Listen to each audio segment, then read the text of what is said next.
Welcome to a world of thrills, a world of drama, of capes and tights, a world where death is a revolving door. Welcome to the Geek Matrix.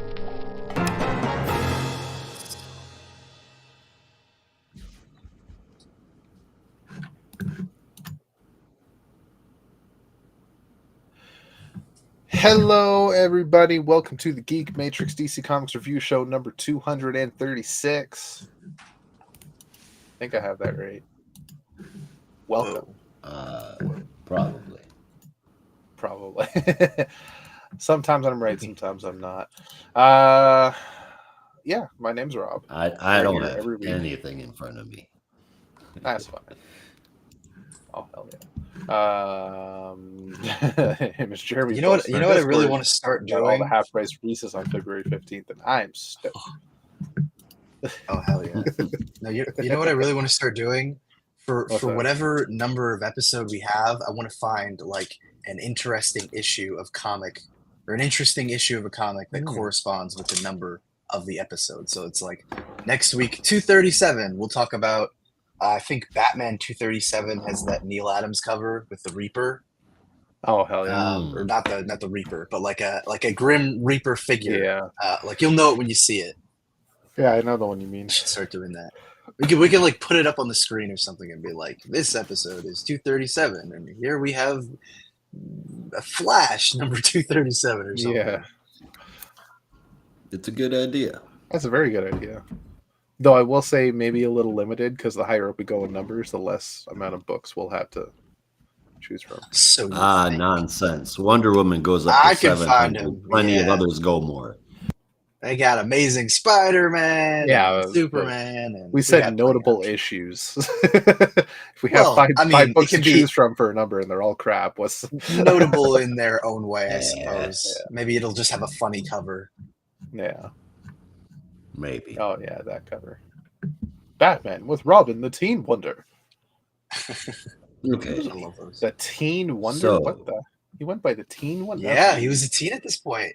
But I have still, this issue, and the first thing you see is a Wonder.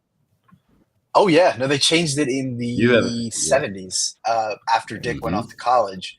But the funny thing is, like, they're calling him the Teen Wonder, and in your mind, you're like, okay, he's probably like 16, 17. He's like in college at this point. He's probably 19 years old. He's barely a teenager anymore. Went by Boy Wonder throughout his entire teen years. I might as well call him a Teen Wonder when he's a young adult. Hell yeah. I guess so. Yep. Yeah. All right. You're 20 now. Time to start the Teen Titans. Yeah. Yeah. Do quick intros. You've heard their voices. It's Josh and Brandon. Yellow. Sup? Yeah. We're kind of just jumping into discussion. Just in case you're a new listener, I want everyone to know who we all are. I'm Rob. That's Josh. That's Brandon. We're here every week. We're talking about the weekly DC Comics releases, among other stuff. Like before the show, we talked about this week's Marvel releases. Yeah, and Brandon. For a little too long. Brandon. What's up? I completed all 4 Ultimate Invasion books, Ultimate Universe one-shot, all 9 Ultimates issues, completely caught up on Ultimate Spider-Man, and I'm reading more X-Men than all of you. Well, all right. Ooh, yes, he is. But the question is... to read a next book. Look, X-Men, Uncanny X-Men, amazing, and you guys like them, but you're missing out by not reading X-Factor and X-Force. I do read X-Factor. I just got to catch up, and I will read X-Force, despite who's writing it. Force, I read the first issue, and I was like, maybe I'll wait for the trade. X-Factor is one that I do really need to read, because that one does look like fun. Yeah. And I love Mark Russell. They both are, in totally different ways. Like, X-Factor is, god damn it, the government's messing with us again. And X-Force is, oh shit, what is messing with us now? Yeah. Forge got a bit of a power upgrade, and it is it's really cool what they did with him and what he is doing with the team. The way that it's written, the first 3 issues, it lets you know that someone's going to die and then you do, and you're like, "What the fuck?" So I think he's done. I think he's done a really, really good job here on X Force. Mm-hmm. I mean, it helps when you. Rob hates him for some reason, and I can't figure it out. Oh, it's just some story involving Green Lantern at some point. I don't know.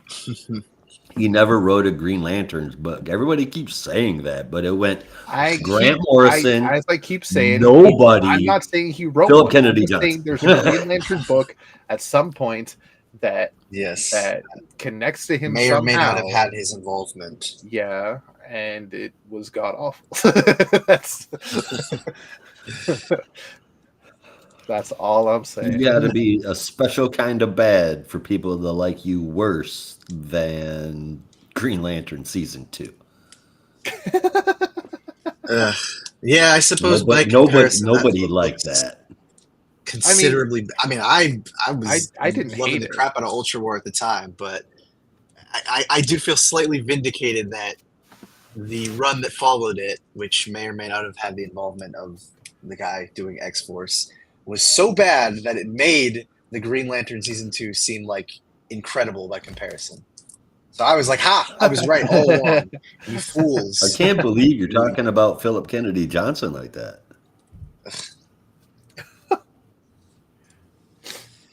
I would love to deny reality, but unfortunately that book, like so many others in history, does exist. Yeah. And much as I will not try to acknowledge its existence, it does still exist. It's like a black mark in history. Yeah. And I'm thoroughly impressed. Getting into House of X and Powers of X, or 10, whichever one of those are supposed to fucking be, House of M, all of those without getting into Krakoa. Oh my god. It is literally just, you make it sound so complex. House of X and Powers of 10 are 2 miniseries, only 5 issues, and you can read them in complete and total isolation. You don't even have to read what comes next, and it still tells a complete story. Right. It kills me every time when people say that. It became something very big, yes. But the actual House and Powers, or Hoxpox in itself, is a contained story that if you wanted to duck out after finishing those 10 issues, you would be fine. But just got to get that on the record. I mean, other people would be fine. I can't. I mean, you really could. The hang-up is not there. It's like watching the first Star Wars movie. Like, yes, you could watch Empire Strikes Back, but you could still watch that first Star Wars movie and never watch another one, and it would tell a complete story. Fair enough. Mm-hmm. I'm not denying that. But I do know, like, if I picked that up, I would need to read all the way through the entire Krakoa era that came after, and that's just too much. But the limited knowledge that I had going into these new X titles pretty much was Charles is gone, maybe dead, and the teams have split up. Cyclops has got one. I almost said Psylocke. Cyclops has got one, and Rogue has got another. And that's all I knew. And coming into it, I love the way that these books have been written. And not just because I'm giving props to Jeffrey Thorne, for fuck's sake. It's not just me being a Gail Simone fan. Yeah. All 4 of those titles I am seriously enjoying, and for me to say that it's hard about a Marvel book is definitely noteworthy. Yeah, and that's just the X titles. Like, you're also enjoying all the Ultimates titles except for a couple. Mm-hmm. You're enjoying Fantastic Four. Right? Yeah, Ultimates took me a second to get into because of how boom it was, like right out of the gate. But a little bit of backstory after getting the Ultimate Invasion and Ultimate Universe one shots out, I pretty much figured out what the hell was going on. Yeah. And Yeah, once you read those, it makes sense why the Ultimates hits the ground running, because it kind of needs to. Exactly. Yeah. Yeah, because it's pretty much the ultimate fallout from that entire series. Mm-hmm. Yeah. Ultimate X-Men, I'm still not reading. I gave it a shot. I just can't. But that's Ultimate fair. Black Panther is I'm only 2 issues behind on that one. I'm just hoping it they've picks been up really going well.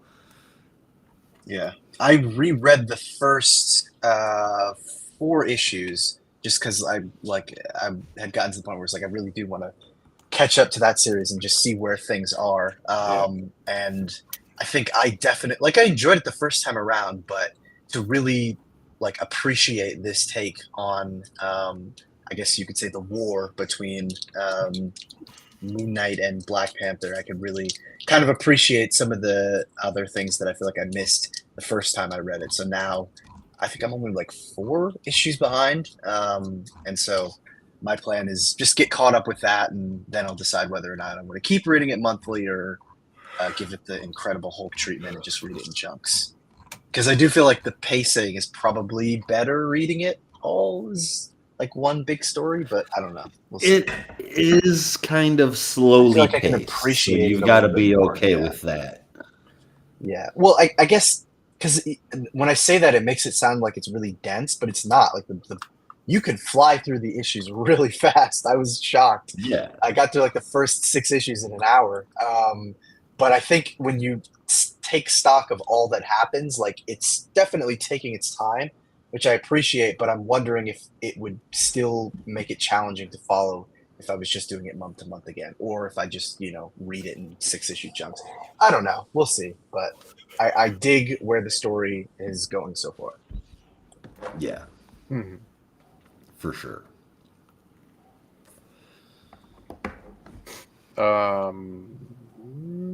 Also, I know none of the rest of you are reading it, but I'm just going to put it out there that Thundercats continues to kick ass. That is all. I did see there's a new Silverhawks book, and I was like, Silverhawks? I can't. What the hell is that? Wait, you've never heard of Silverhawks? I think it's already out. Pretty sure it's already shut out. Up. You might want to check that. I am checking it. Right. Yeah, League of Comic Geeks right now. Been out for 2 weeks. Oh shit. Oh my god. Yeah, sue me. I don't know the Silverhawks. I also didn't know the Thundercats outside of GIFs online. Yeah. I'm young. Speaking of 80s, God, look at that comics. Cover. Oh god, if you're gonna ask about Transformers, I'm that's another one I gotta catch up on. I haven't read it since the Starscream origin issue. Okay. No, because they introduced their first original character. Oh shit, that's awesome. Yeah. And people are already tweeting at Hasbro to make a figure. Not surprising. Yeah. Yeah, I'm lacking on the Energon universe right now. The only thing I'm caught up on is G.I. Joe, but I'm 4 issues behind on Void Rivals. I don't even know how many for Transformers. So one of these Sunday afternoons I'll get caught up.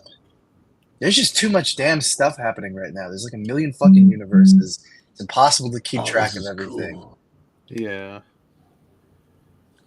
Got the Energon universe, the Absolute universe, the Ultimate universe. You got the what is it? The Geiger universe. Oh yeah. You got all these fucking distillery books, 1 million different books from Image that I can name, not related to Energon stuff, and then the DC and Marvel stuff on top of that. Yeah, it's a lot. How is anyone supposed to keep track? That's a damn good question. Right? Yeah, that's why Dark Horse is putting out a lot of good stuff right now too. Yeah. I've kind of limited the amount of books I'm reading. There's a lot I want to read, but I don't have time to read all that stuff. Yeah. I want to read more of the Ghost Machine stuff, but I'm just kind of sticking with Rockefellers right now because I'm loving that. Yeah, I haven't even read Rockefellers 3 or Halo and Hornsby, or Hornsby and Halo 3 yet. Yeah, I got to read the new Rockefellers, but I want to check out Halo and Hornsby too. And I really need to get into the Radiant universe because I've been slacking on that. Oh god, yeah, that's another one I'm way behind. Haven't read it since the Radiant War.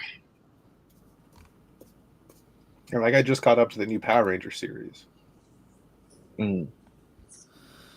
Oh god, and the fucking the Teenage Mutant Ninja Turtles series, which I only just was able to catch up to. I read the first issue and I fell behind, and I got to catch up to that. Yeah, it's like going to be on issue 7 next month. Jesus, that's what I'm saying. It's once I finish the X books, I will get to the Ninja Turtles, and then we'll get to Nice House on the Lake. And oh god, Nice House on the. I haven't read that since like issue 2. Nice House by the Sea. The sea. I haven't even started by the sea. It's just too much, man. I can't. It feels like to read. Like every time I try and take stock of all there is out there, I feel like Atlas, and I'm being crushed under the weight of a million books that are coming out right now. Yeah, and they're like, all good, but it's just how who has time, space, and money to read all these books? I don't know. I mean, space. You have none. If you have the time, you're economical about it, you might be able to do it. Time. But I don't the have time money, and the money thing is the space. The time, I don't understand it. So, like, if you were buying the physical issues, do you have the space to store them all? If you were reading all these books we were talking about today, me? Yeah. Oh, you got to be smart. I've got the space. I don't have the money to buy them all. Yeah. Not physically, though. I fucking would if I could, man. Like, you'd fill a long box in like a month with all the stuff that's coming out right now. Rob, you have no idea how stupid I would be if I had stupid money. Yeah, I would buy they would name a section of my LCS after me. No, be careful what you wish for, my friend. Please. I know it seems like a dream, and you're like, bro, oh man, like, I used to have great, I used to have a couple pallets full of comics, man. You know this. I know. Full ass pallets of long boxes full of comics. But if you were reading all the books that come out weekly that we want to read, if you had the money, would you? That'd be overwhelming. You wouldn't play Marvel Rivals. That's what I'm saying. Like it's not even because obviously you had that at one point, but it's the sensation of you have all these books and it feels like it's overwhelming you. Like it's gonna I've been there. I've had collapse on you at any point. Months because I got overwhelmed. Yeah. Just this week, Valiant Universe Ultimate Guide one shot. Jim Henson presents Cyberpunk 2077, The Psycho Squad, Jupiter's Legacy, the Star Wars books. Where Monsters Lie, Cul-de-sac. That's good if you're not reading it. All of the DC books. American Nature Presents. Lower Decks, Star Trek Lower Decks. That's pretty funny. It's just like the cartoon. The new Ninja Turtles Mutant Nation. Feral, Geiger. I hate Fairyland. I'm addicted to that. I have a massive pile of Spawn that I want to get through, but it's not happening. Spawn has like 7 books right now. It's crazy. Yeah, well, I meant just regular Spawn. The rest of them are not going to happen. The new Witchblade is really good. Flash Gordon. If you guys haven't read the Hex Isles, you might be into that. That one's pretty cool. I am not all in on the Marvel universe except for what I've shared, the X-Men and the Ultimates. I'm still reading all of the Gun Honey series. Heat Seeker is the one that's coming out right now. What are you doing? And Brubaker, I completely Josh, do I need to send someone you. to your house? Gun Honey. And then Grim Tales of Terror. Those are really good. I'm like, aren't those smut? You know what I'm talking about. What ones? The ones with the questionable. Oh, the Gun Honey series covers. Yeah, it's they've got some. I mean, homie, you felt weird buying Poison Ivy. I mean, there's But yeah, Gun Honey does have some risque covers, but the stories are really good. And it's Ed Brubaker's fault. Is He's the one that is that what we're going? I read it for the articles. Yeah. No, it's Ed Brubaker's fault. He said every high schooler ever. he said that this is the very definition of pulp noir at its finest. I'm like, well, shit. If the writer of Criminal is putting that out there, I'm going to give it a shot. And I blew through the first 3 issues, and I liked it. I grabbed up the second one, and now I'm reading the spinoff. Oh yeah, same right here. That's got. Are there boobs? Yes, there are boobs, but it's a good story. Yeah. Oh, damn! And I forgot. Money Shot. There's a new Money Shot coming out too. Okay, Josh, you got to be very careful about how you list things. You talk about a book called Gun Honey, and it features a lot of boobs, and then you say Money Shot. Well, I mean, sounds related. If the next book is called Fluffers, we got to have a discussion. By the way, that was just the books from that released this week that I'm reading. Jesus, that's just it is too much. Fair enough. It's way too much. I don't know how you do that. Oh God, and I didn't even get to talk about. I'm disabled, and you didn't even mention Bug Wars #1, which is like this is the eternal struggle of wow, it's the incredible creative team behind Conan the Barbarian from 2018 doing their own creator-owned book, and you read it and you're like, fuck, this is really good, but I can't read anything more. It's killing me. I have a limit. Yeah, I have a limit, both mentally and financially. But Bug Wars #1, I was going to bring it up. That's a new book from Image. I don't know if you get to check it out, but it is very good. Bug Wars. Okay, so if I can pivot us to some news, there is a new advertisement image going out in Marvel books right now. Or at least I'm assuming it's Marvel books. I haven't seen it in any Marvel books yet, but it was posted on the Marvel subreddit. Gwen Stacy's grave with a shovel and the shadow of somebody, potentially Spider-Man, because they don't really see any hair, with the date of May 2025. And that's pretty much it. So I want to know what the fuck's going on. What's wrong with the Spider-Man editors and writers that they just need to hash up old shit?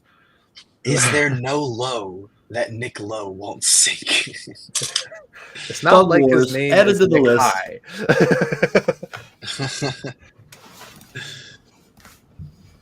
Like there was. Thanks for the recommendation. Always a thing in comic books. There's 2 constants of death: Uncle Ben and Gwen Stacy, and that was it.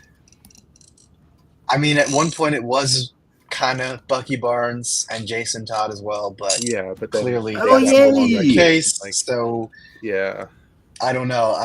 I'm like, yeah. Is there no gimmick that we will not stoop to? I genuinely expect Uncle Ben to come back at some point. I mean, I'm about to add a book called Godzilla Heist to my read list. So I think gimmicks are, yeah. I need to read that. The title is catching just enough. Godzilla. Right? Is it Godzilla committing crimes or somebody trying to steal Godzilla DNA? I actually added it to my read list just based off the title. Oh, okay. But Godzilla Heist is a 5-issue comic book miniseries from IDW, written by Van Jensen, illustrated by Kelsey Ramsey. The series will follow a young thief named Jai who lures Godzilla to London as a distraction while he attempts to pull off a heist. Wow.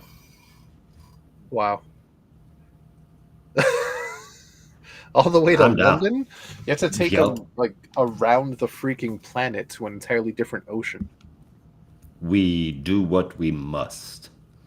Also, there's a new Darkwing Duck series coming out. Freaking yay! That's from Dynamite?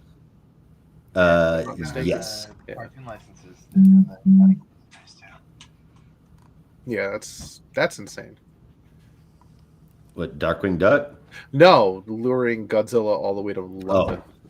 Oh, I was gonna say, man, when there's trouble, you call DW. Let's Darkwing get Duck. dangerous. Let's get yes. Though thinking about it, Absolutely. it always kind of did bug me. As much as I know, I semi enjoyed as a guilty pleasure the 1998 Godzilla movie. It had parts that were good. It did always bug me that they had Godzilla just showing up in New York. It just out of nowhere. Just out of nowhere. Even though they did kind of tie her to Tokyo at the same to Japan in that same movie, but then they also just like, yeah, now we just swam around Africa and or South America and decided to go to this city over here and forget all the others you just passed. Sure. Why not? Sure. Okay. I don't know. That was my biggest gripe of that movie.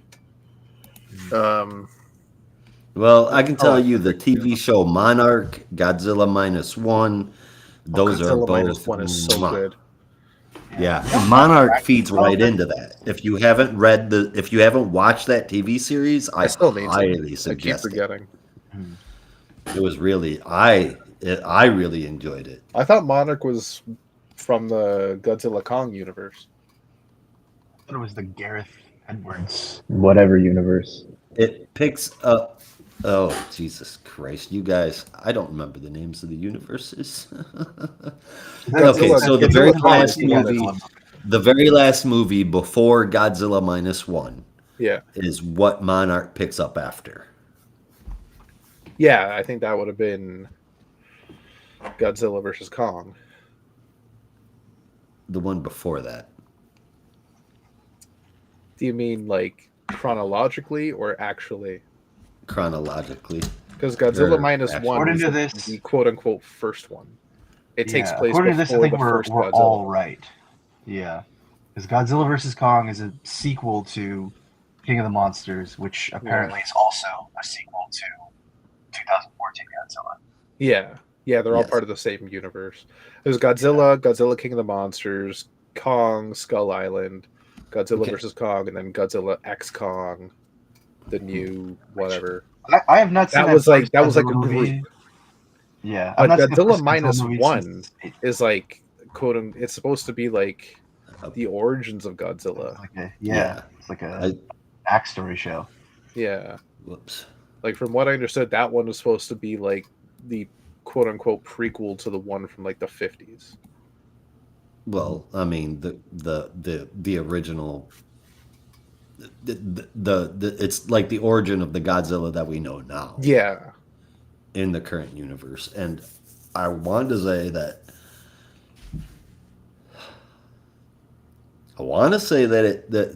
that Monarch is right after that first Godzilla movie. I don't even think. I think it's a transition between then And it took place like and right before. Maybe it was Rise of the Monsters. It's got all the damn same characters in it. Well, not same characters, but all characters that are related to them. Yeah. Just watch it. I'm sorry. I thought Monarch was tied to the Godzilla versus Kong movies as opposed to like the original Godzilla movies. No, it's not Kong. It's the Godzilla movies. Yeah, okay.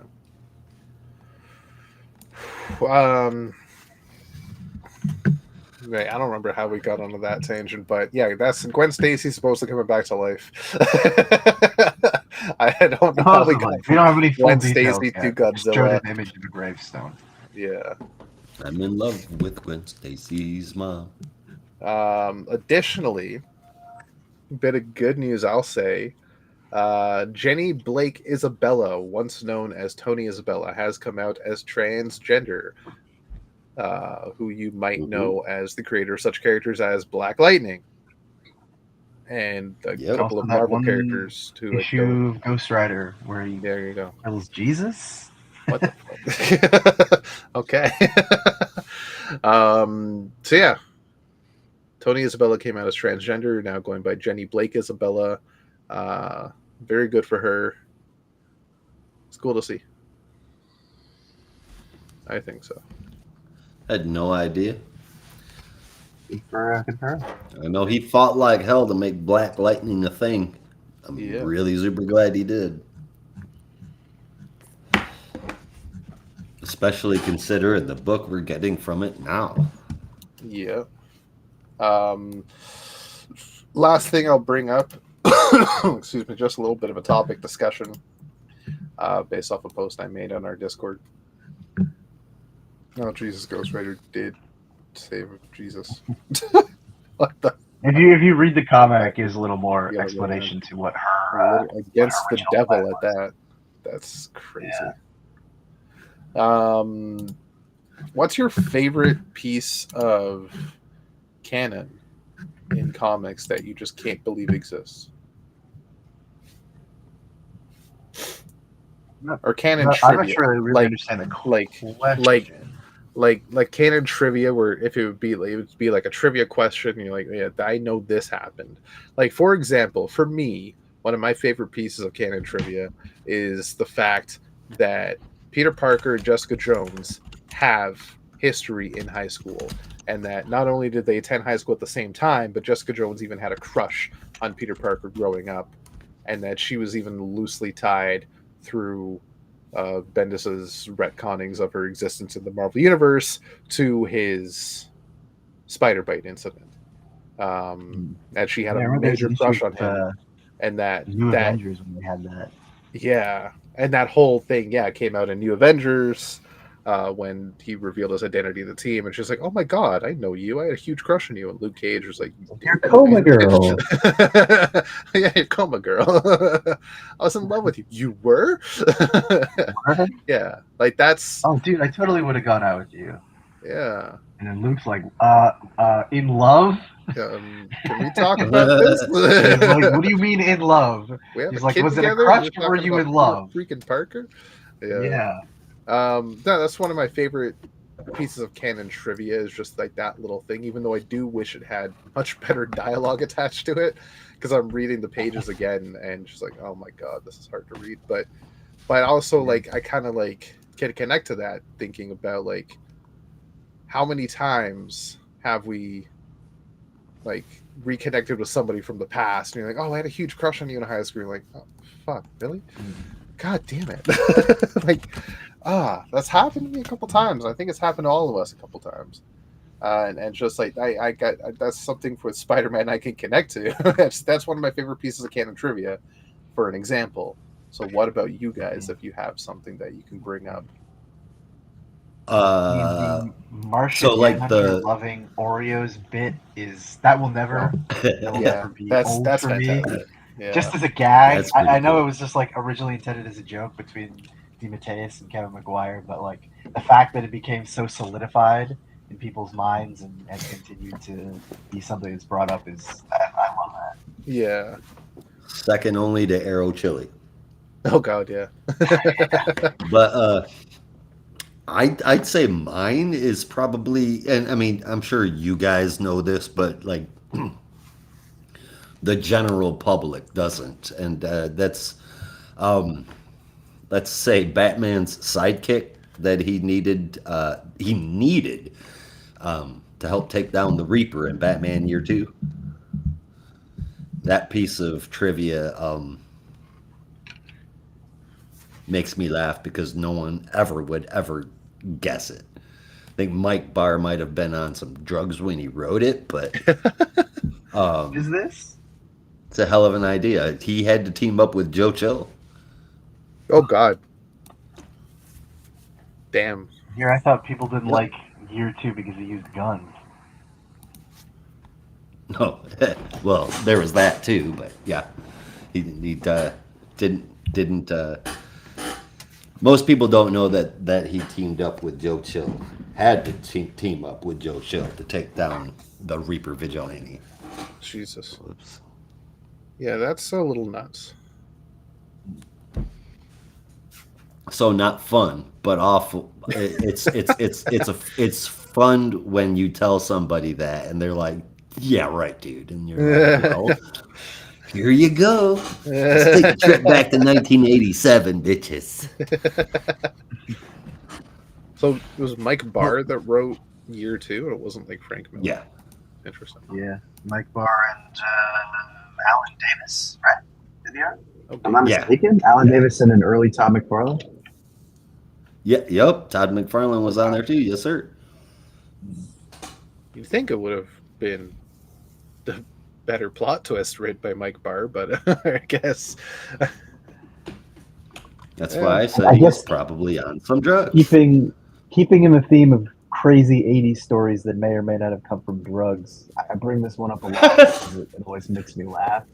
But canonically, I can't remember who they got to dress up as President Ronald Reagan in 10 Nights of the Beast, but canonically the KG Beast coming to America to bump off a bunch of leaders, but specifically his final assassination plot was to kill Ronald Reagan, which I'm like, I understand it at the time. It makes sense when you're writing it in 1988, but like you go back and look at that, you're like, oh my god. Mm-hmm. Only in comics did you achieve something like that. Yeah. It's definitely been some crazy stories over the years. But our next book, I don't think, is one, unless you guys got any other news or topics you want to talk about. Nope. I'm good. Sounds good. Well, then I guess we will jump into our books for the week. Right, let me just pull up the list because I scrolled down to the bottom of my list. Oh my god. Oh, that's why I can't find it. I'm on the wrong chat. Jesus Christ, Rob. Okay.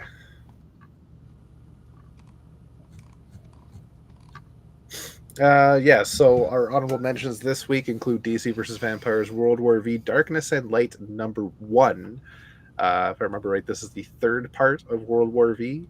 So if you're still reading that and didn't stop after the first one like I did, hope you enjoy it. Because I don't know what's going on anymore. I just know Alfred's a Green Lantern for some reason. I still need to finish. I still need to pick that up, but damn it. I still need to start it, but I'm looking forward to it. I've enjoyed all of World War V. Yeah. I really have. I should maybe I should give the second one a chance. I just like the first one kind of drained me for like vampire stuff. I was like, this is a lot. I mean, I just kind of left a sour taste in my mouth with that cliffhanger ass ending. Yeah, bit of a sing one. Yeah. And also Batman Dark Patterns #3, which I know Brandon is raving about. And rightfully so. Yeah. Brandon, by the way, your audio was really quiet. That is weird. I don't know why.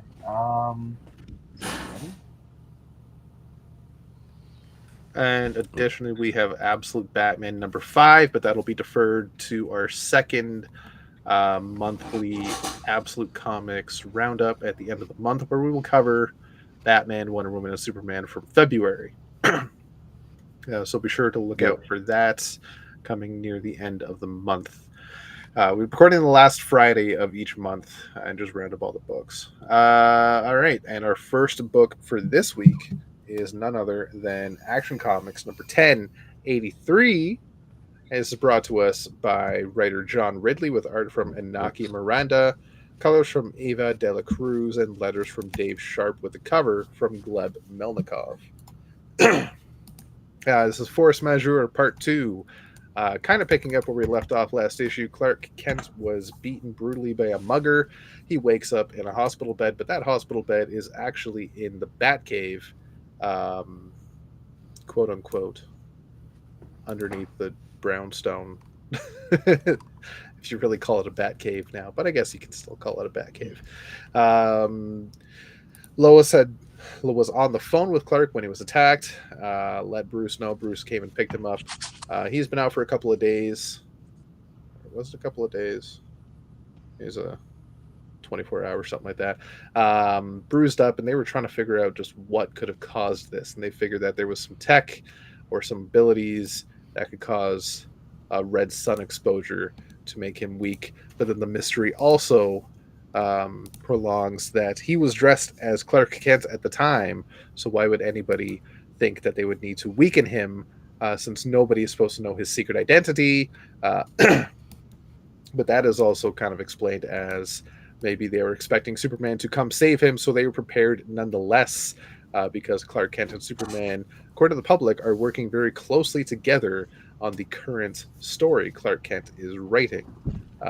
Bruce also finishes off with a warning about something he needs to consider about Scorch. And we will get into that a little bit later. Clark then gets dressed, assures Lois that he's fine.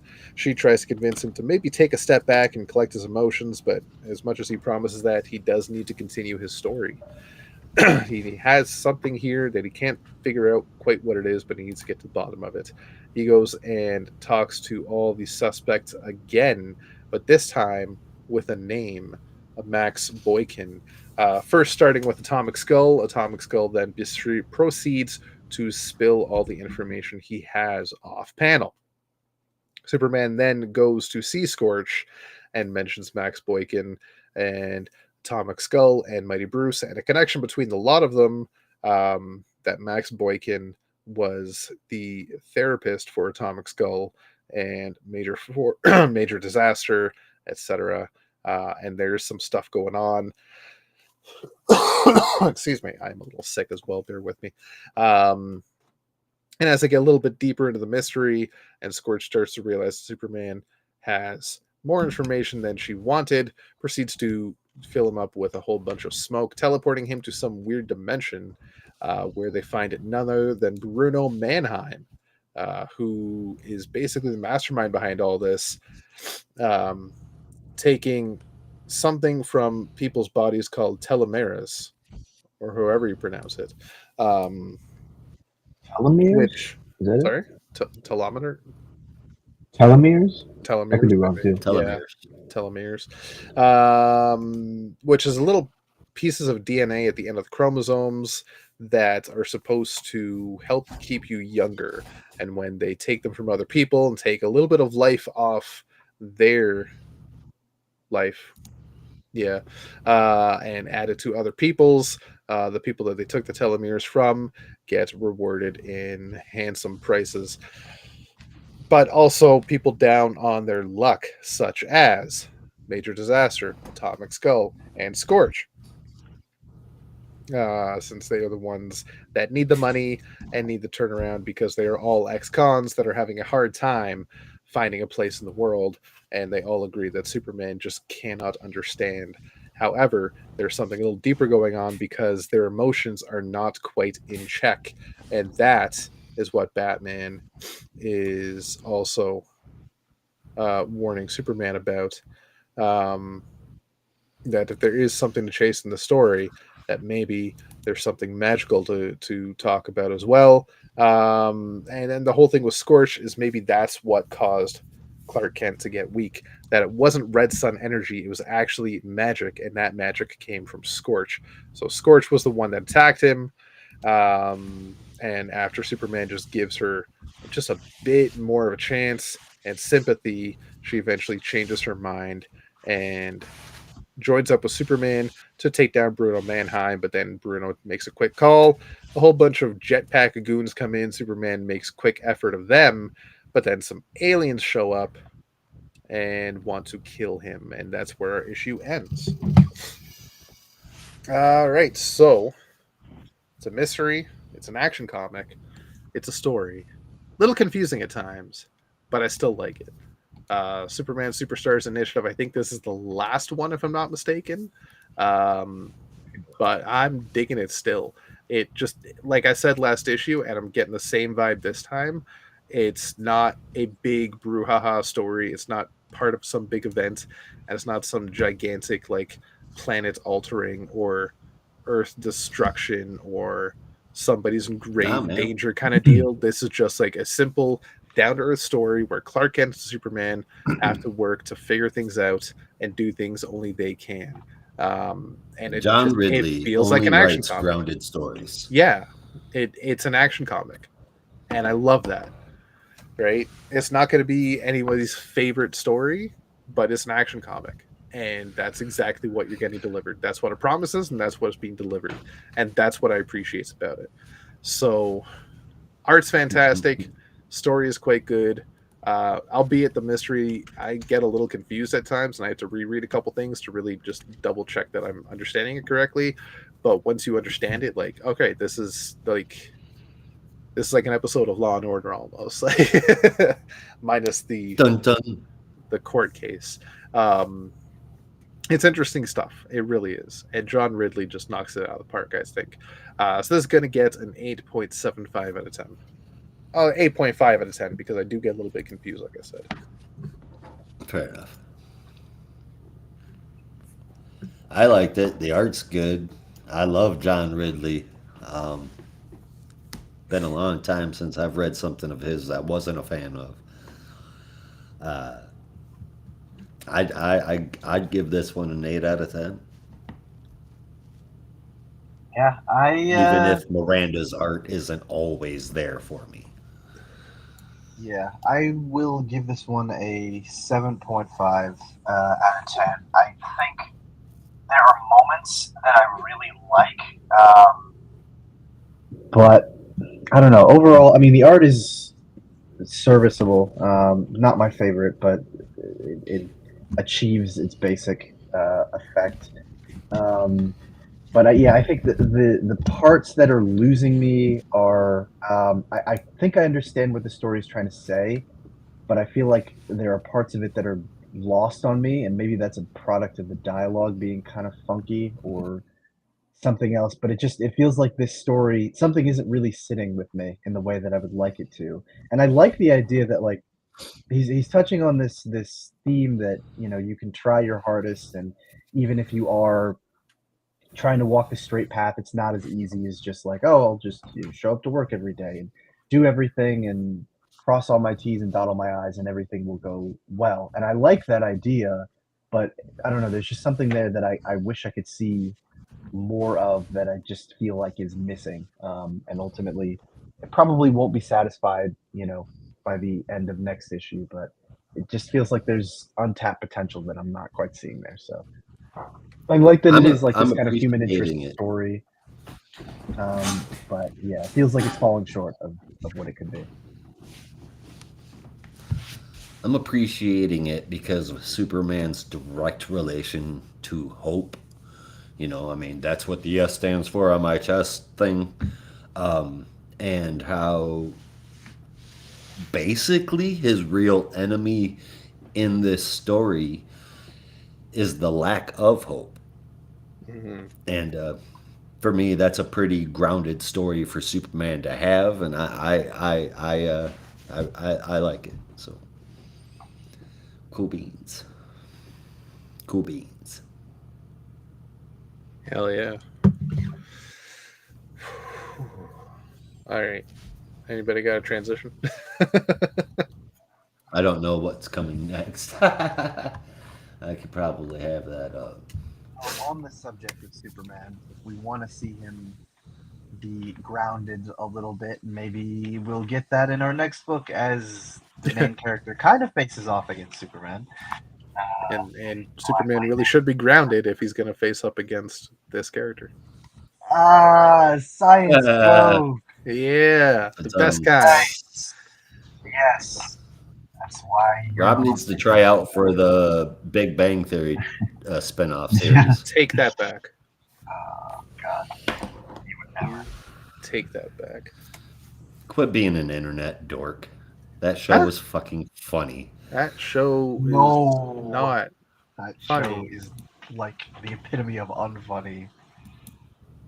I'm sorry, I gotta go with Rob on this one. I have a love to hate relationship with the Big Bang Theory. Not love hate relationship, like love to hate, as in I love to hate that show. Yeah. My hatred of it actually has nothing to do with the internet. It has to do with three things. One, you take away the laugh track, the jokes ain't funny. Two, in later seasons especially, it did more jokes about nerds than jokes for nerds, and essentially made nerds the laughing stock as opposed to the point. And thirdly, every time I wore a Green Lantern shirt in public, people would say "Bazinga." No. Oh no. Oh, I'm so sorry. That bugged me so much. I don't know that I ever got it that bad, but I never really wore Green Lantern shirts, so Yeah. I guess I dodged them all that. It's like, dude, there's more to life than Sheldon fucking Cooper. There's more to these symbols we wear on our chest than Sheldon fucking Cooper. My dad did ask once if I liked The Big Bang Theory. I think he was trying to probe whether or not I would enjoy a show like that. Obviously, because I'm super into comics. And I don't know. I think that's probably the most offended I've ever been by a family member in my entire life. I'll admit, the first couple of seasons I enjoyed. It had some funny stuff, but I think as it went on, it kind of lost its way. Sitcoms go, it's just, I don't know. Just. But I've realized, not a great fan of Chuck Lorre as a writer and a producer. I don't think maybe this will be a hot take. I enjoy Chuck Lorre. Maybe this will be a hot take. I don't hate 2.5 Men, but it had some funny stuff, but it wasn't fantastic most either. of the other stuff I don't like. Yeah. Bob Hart's Abishola, that show is fucking great. Just putting that one out there too. Though I know you guys probably haven't watched that. I've seen bits of it. It looks all right. And there was another Chuck Lorre show that my wife watched, and I couldn't tell you what it's called. But I saw bits of it. I'm just like, this is not fucking funny. I don't get it. It wasn't Young Sheldon? No. It was another sitcom unrelated to stuff. I've never seen that show. It was it starred that, I can't remember her name, but I never liked her as an actress either. The woman that was in all the scary movies. Like the lead actress. In what scary movies? The movies called Scary Movie. The main actress in the Scary Movie franchise? Yes.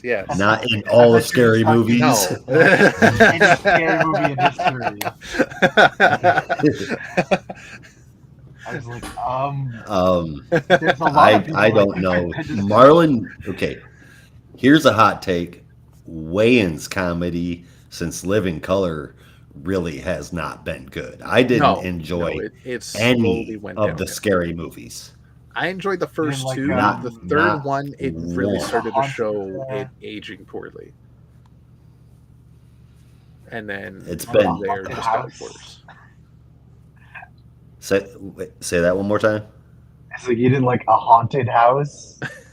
That movie is terrible, but no. Oh, actually, okay, so I forgot about that, and that one is so dumb that I couldn't help but laugh at it. But Scary Movie just felt like it was like everything that happened to that movie you saw coming like 5 minutes before it did. And that was like the point, though. They did that on I guess purpose. it's supposed to be part of the joke. Yeah, I don't know. That horror movies at the time were very predictable. I don't think it's very funny. It's like telling the punchline before the joke, you know? Yeah. But there was also like the first one I think was really funny when it was based on Scream, and it had a lot of the side jokes. But yeah, like everything after 2 was just what are you doing? Also, it's too much. I cannot stand Anna Faris. That's the person that I can't stand either is Anna Faris. I hate her. Like I don't hate her, but I can't stand her. Yeah. As an actress, I find her incredibly annoying. Yes. Yeah. And that is also the Chuck Lorre show that my wife watched, stars Anna Faris. Like, this is a recipe for me to hate. Yeah. But I want to go through all of Anna Faris's entire film history and replace her with Chloe Fineman. And I think that would be... I replace her with, like, Anna Kendrick. Even, like... well, I mean, Chloe Fineman is at least she's still that small, squeaky blonde chick. She's just really funny and can like impersonate a fucking 1,000 people. Yeah, she's super talented. But anyway, I hear that there's lightning out there that happens to be black. Yeah, Brandon, you want to tell me about it? No. Because I think Josh should retract his statements. It's very insensitive. I don't appreciate that. Jesus Christ, it's like talking to Isaiah sometimes. Wait, just so I'm clear, which statements? When I said lightning, that just so happens to be black. I love you, Black Brandon. Lightning number 4, written by Brandon Thomas with art from Fico Ossio, colors from Ulysses Areola, and letters from Lucas Catoni, with yet another wicked-looking cover from Fico Ossio. Our issue starts with Jefferson trying to throw hands with Superman and basically having himself restrained by Wonder Woman saying, listen, we know you're upset. We will take you to see Jennifer, Anissa, but not like this, not lashing out at the Justice League, not when you're doing such good work, I assume is the implication. So Jefferson goes over to where Anissa is being held and basically makes a promise that, when we go home, we'll go home together, but I'm always going to be there for you, regardless of how you feel about me right now.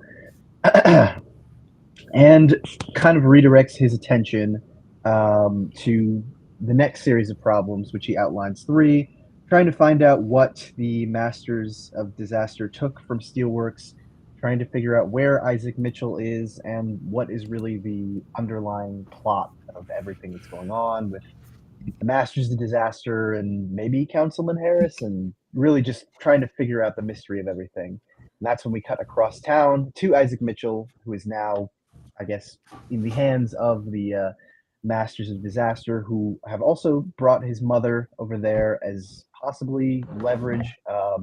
But also, really, they want Isaac to be a part of them, and not necessarily be some kind of dog of the Justice League, but someone that will work with them without restraints and without having to feel tied down to something. So we cut over to Anissa, who is undergoing therapy of some kind, and seems to be feeling a lot more kind about her father than she had previously.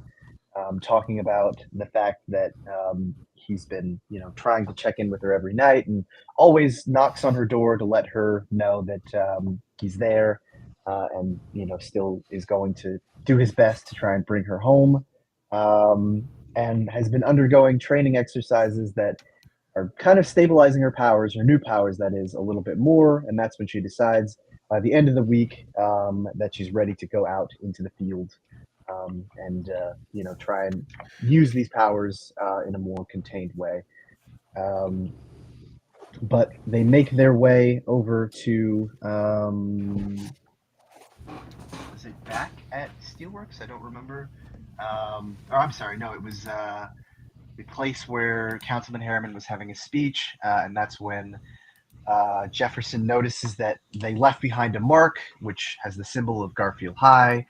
Not only the place where Isaac Mitchell was a student, but also where Jefferson Pierce used to be a principal. So something that is very obviously meant to send a message to Jefferson. We cut back to Isaac, who is now very much working with the Masters of Disaster, got his own super suit, and I guess has kind of adopted their ideology and, fully is against having his powers restrained, and is willing to work with them with the promise that eventually they will get his mother back home and keep her safe. But a few days later, they are like looking at a holographic map of Metropolis. And let's see. I feel like I'm skipping over something.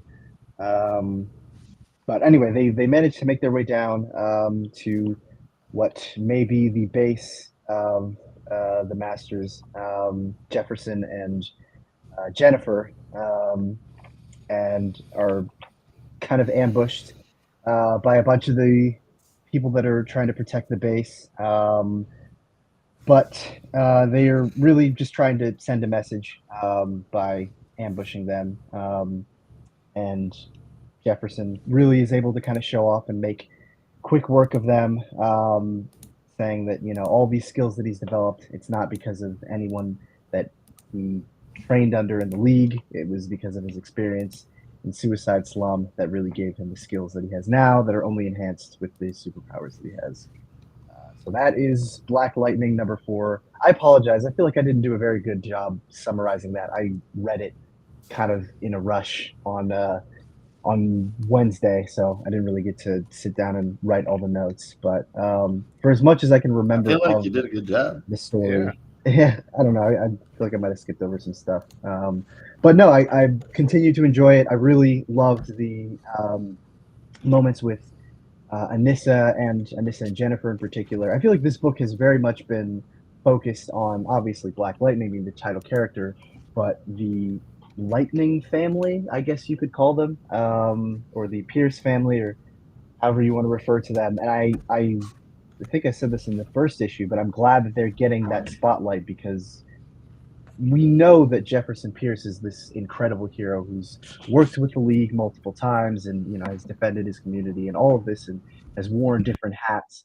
But it feels like it's rare where we get to see him and his family, take the spotlight. They're always kind of separate, whether it was Anissa with the Outsiders or Jennifer with the JSA. Like, it feels like they're rarely ever together, working together as a family unit and showing that they're really special in that way. So I appreciate that this book is kind of giving them all a central focus while still keeping its story going, and making it feel realistic. So I really dig that. And the art, as usual, is pretty cool. There are some kind of sketchy moments, but I really dig some of the action scenes that the book is able to achieve. There's a really cool double-page spread of Anissa training with various members of the League that I thought was really well executed. So good stuff all around, and definitely looking forward to what may or may not be the last issue of the series next month. I'm not really sure. I know it was listed as a 5-issue series, but this doesn't feel like a penultimate issue. So maybe that's a good thing, that maybe the series will continue, or maybe it's a bad thing and that it will have a terrible ending. I really hope it's not the latter, so we'll see. But as for this issue, Me too. I give it an 8.25 out of 10. I gave it the same score. It excuse me.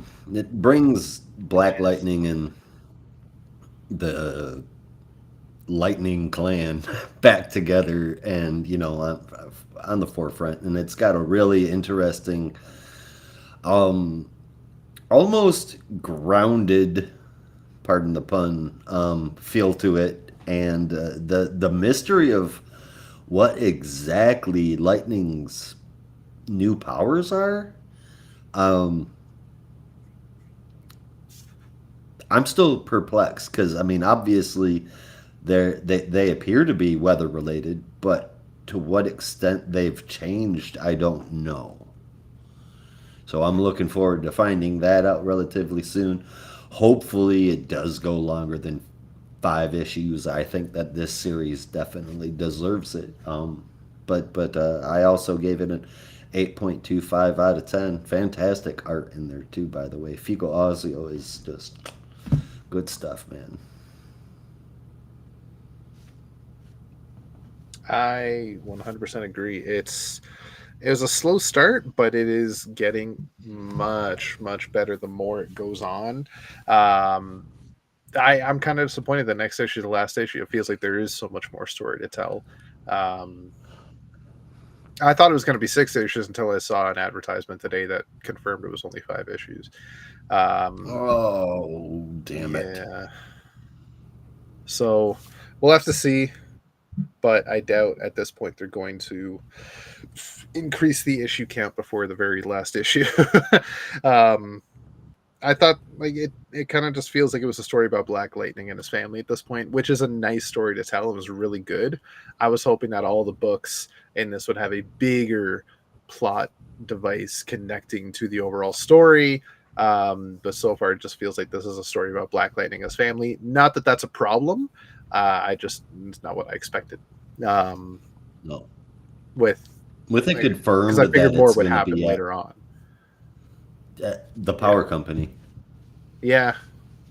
That's what my fingers are crossed on. It's yeah. Whether or not that is an ongoing series or just a series of one-shots is still kind of unclear, because we have that Power Company one-shot coming out in April, a month after the final issue of the Black Lightning series comes out. So who knows where the story will continue or how it will continue. Still is kind of unclear. I just want it to continue. Yeah, that'd be sweet. That'd be very sweet. Especially see Jefferson like teaming up with both his daughters together would be great. Oh yeah.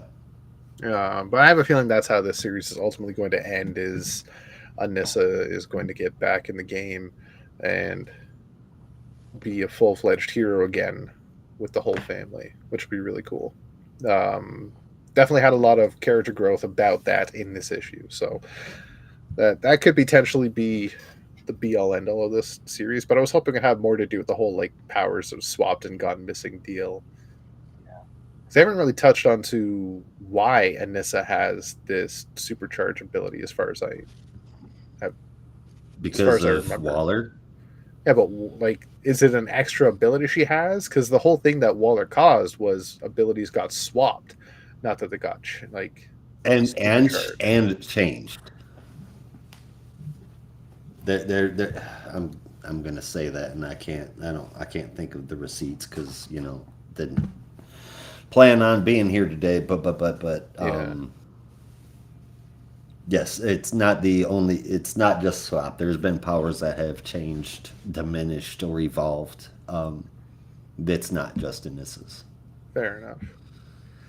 All right, so with that, I'm going to give Black Lightning number 4 an 8.5 out of 10. When lightning hits the ocean, you get hot water. Yeah. And that is what Arthur Curry has found himself in now. I was going to say, if Superman's grounded, what's the one thing he shouldn't be when he fights Black Lightning? And that's super fucking wet. Super fucking wet. Yeah. All right, yeah, this is Aquaman number 2. Hell yes. This is written by Jeremy Adams, art by John Timms, colors from Rex Locus, and letters from Dave Sharp, with the cover from John Timms. So that's a really cool cover. I gotta say, it's a really cool cover. Yeah, definitely is. All right, so we pick up where we left off last issue. Arthur has appeared in some desolate wasteland desert kind of area after going through the Omega symbol portal. Basically, he's on Waterworld. Right. If anybody saw that movie, that's what we're dealing with here. On Waterworld? Oh wait, no, I'm thinking. No, what's the one? No, wasn't Mad there? Max? No, but there was Total another Recall. Movie. There was another movie where they were like, it wasn't Mad Max, but wasn't there a thing with Waterworld where it was like a desert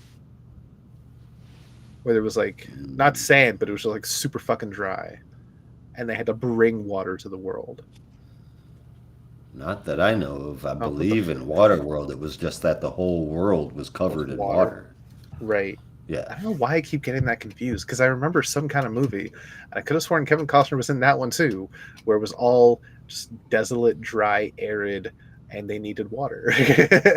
And instead, was it a good movie or like a mid movie? No, it was a bad fucking movie.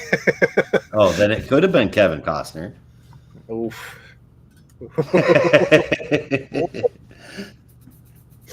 Oh, a lot of people are going to hate me for that one.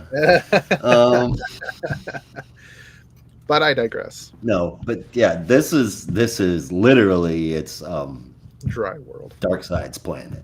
But we don't even know if it's like the planet Darkseid's on.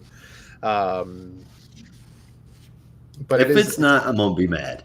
Well, I'll get into that there in a bit because I have my theories. I think they explain it in this through some blink or you'll miss it dialogue.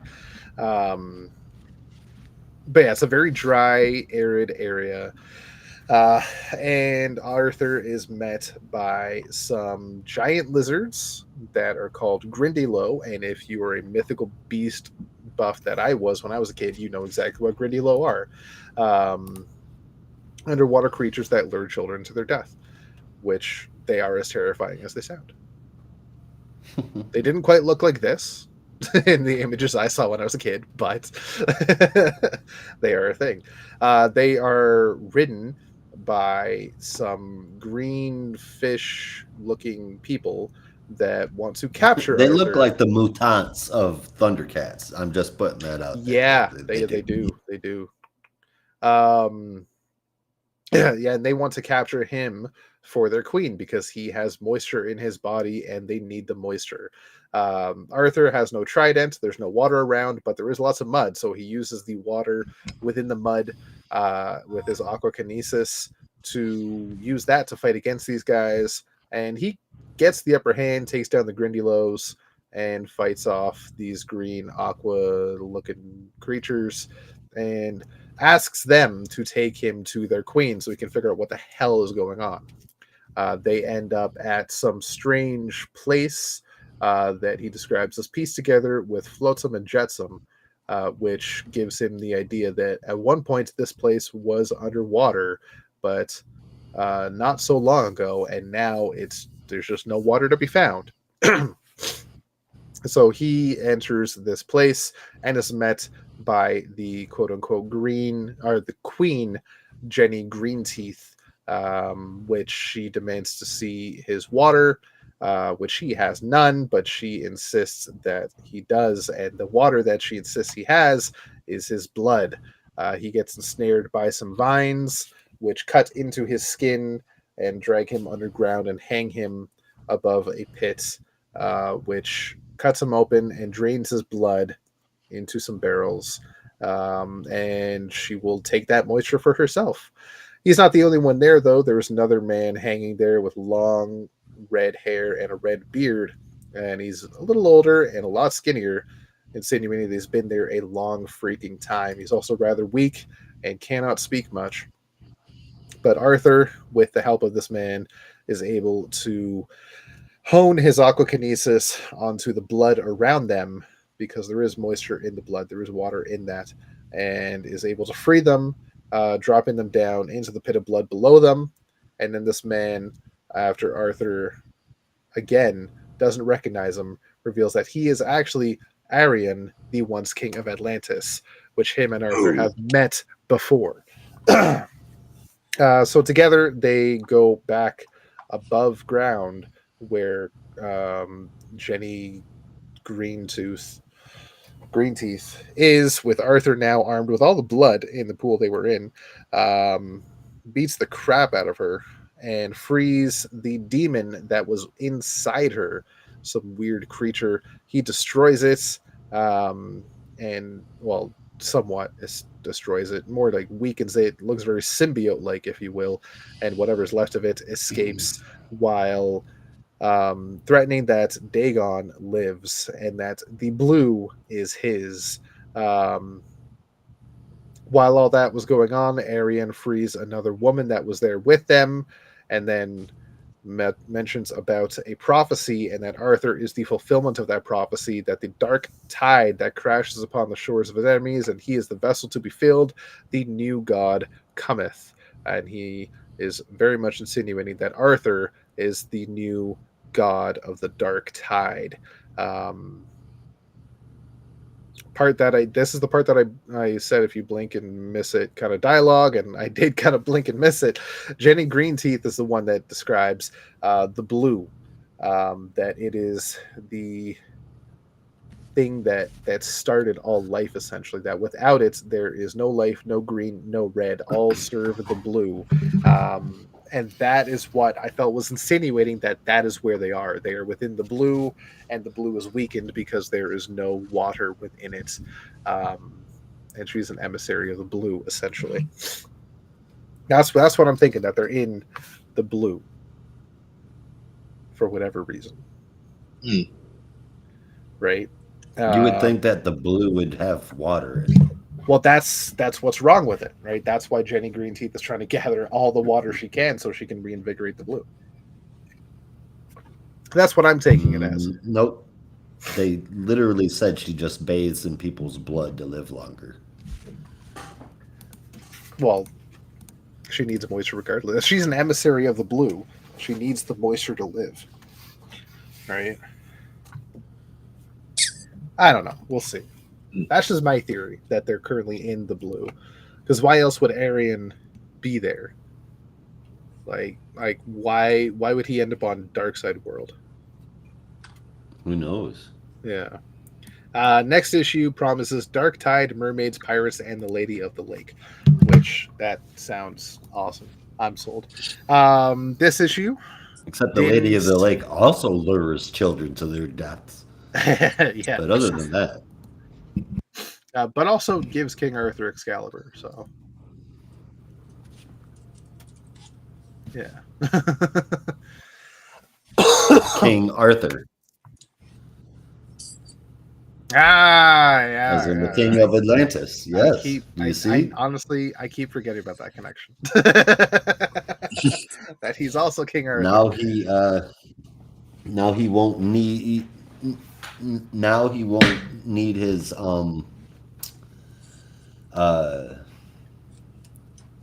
help me out here. Trident. Yeah. Yes, Trident. Because he'll have his own Excalibur from the Lady of the Lake. Of the Lake. Yeah. Right. So I rather enjoyed this issue. Did not give too much plot developments, but definitely moved some story along. So I am all for it. I'm stoked about the story. I'm stoked we have more Aquaman, and I'm even more stoked that Jeremy Adams is the one writing it, because I do love Jeremy Adams writing. So with that in mind, I'm going to give this an 8.75 out of 10. Nice. I will give this one also an 8.25 out of 10. Not a whole lot of story advancement in this issue, but definitely some very important developments. I think the blue is going to be quite the major revelation, given that it's supposedly this thing that connects even the red and the green, which I feel like that was definitely a blink and you'll miss it line of some pretty large importance, because that we could be looking at kind of Parliament.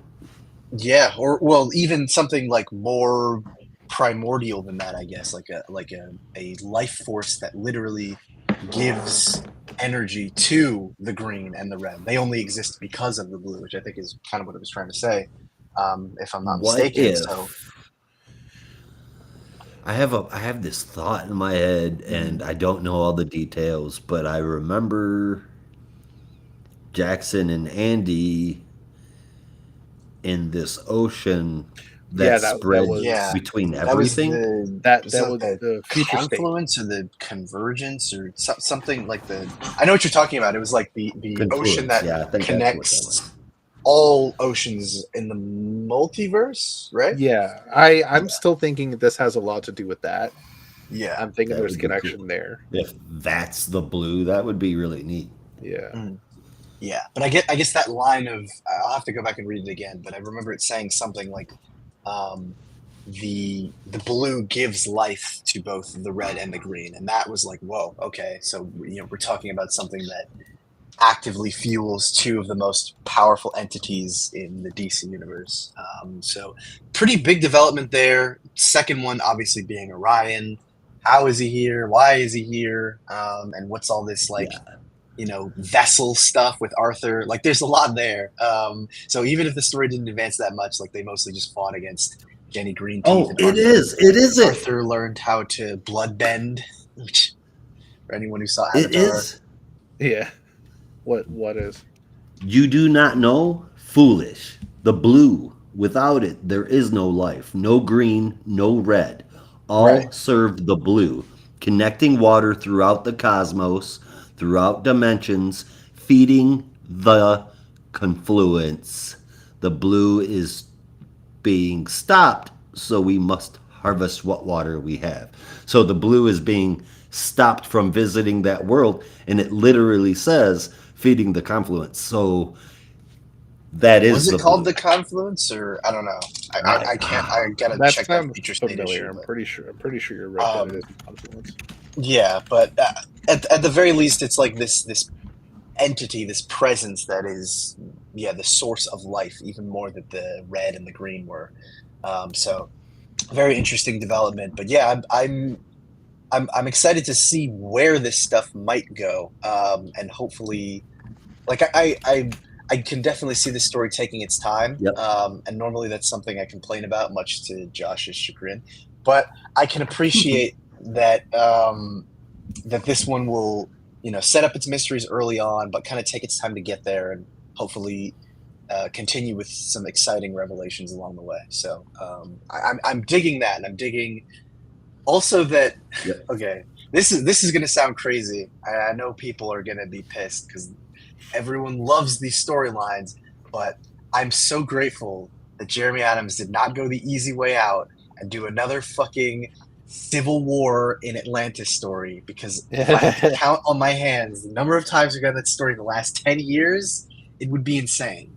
So to do something crazy and cosmic like this, I'm all in. Like, just let Arthur do something more than Atlantis is falling apart and people don't want me to be king anymore. Arthur is king, and he's got his aqua powers, and he's going to fight crazy monsters and be a demon killer. Like, I'm so down with that. So applause to Jeremy Adams for at least trying to do something new.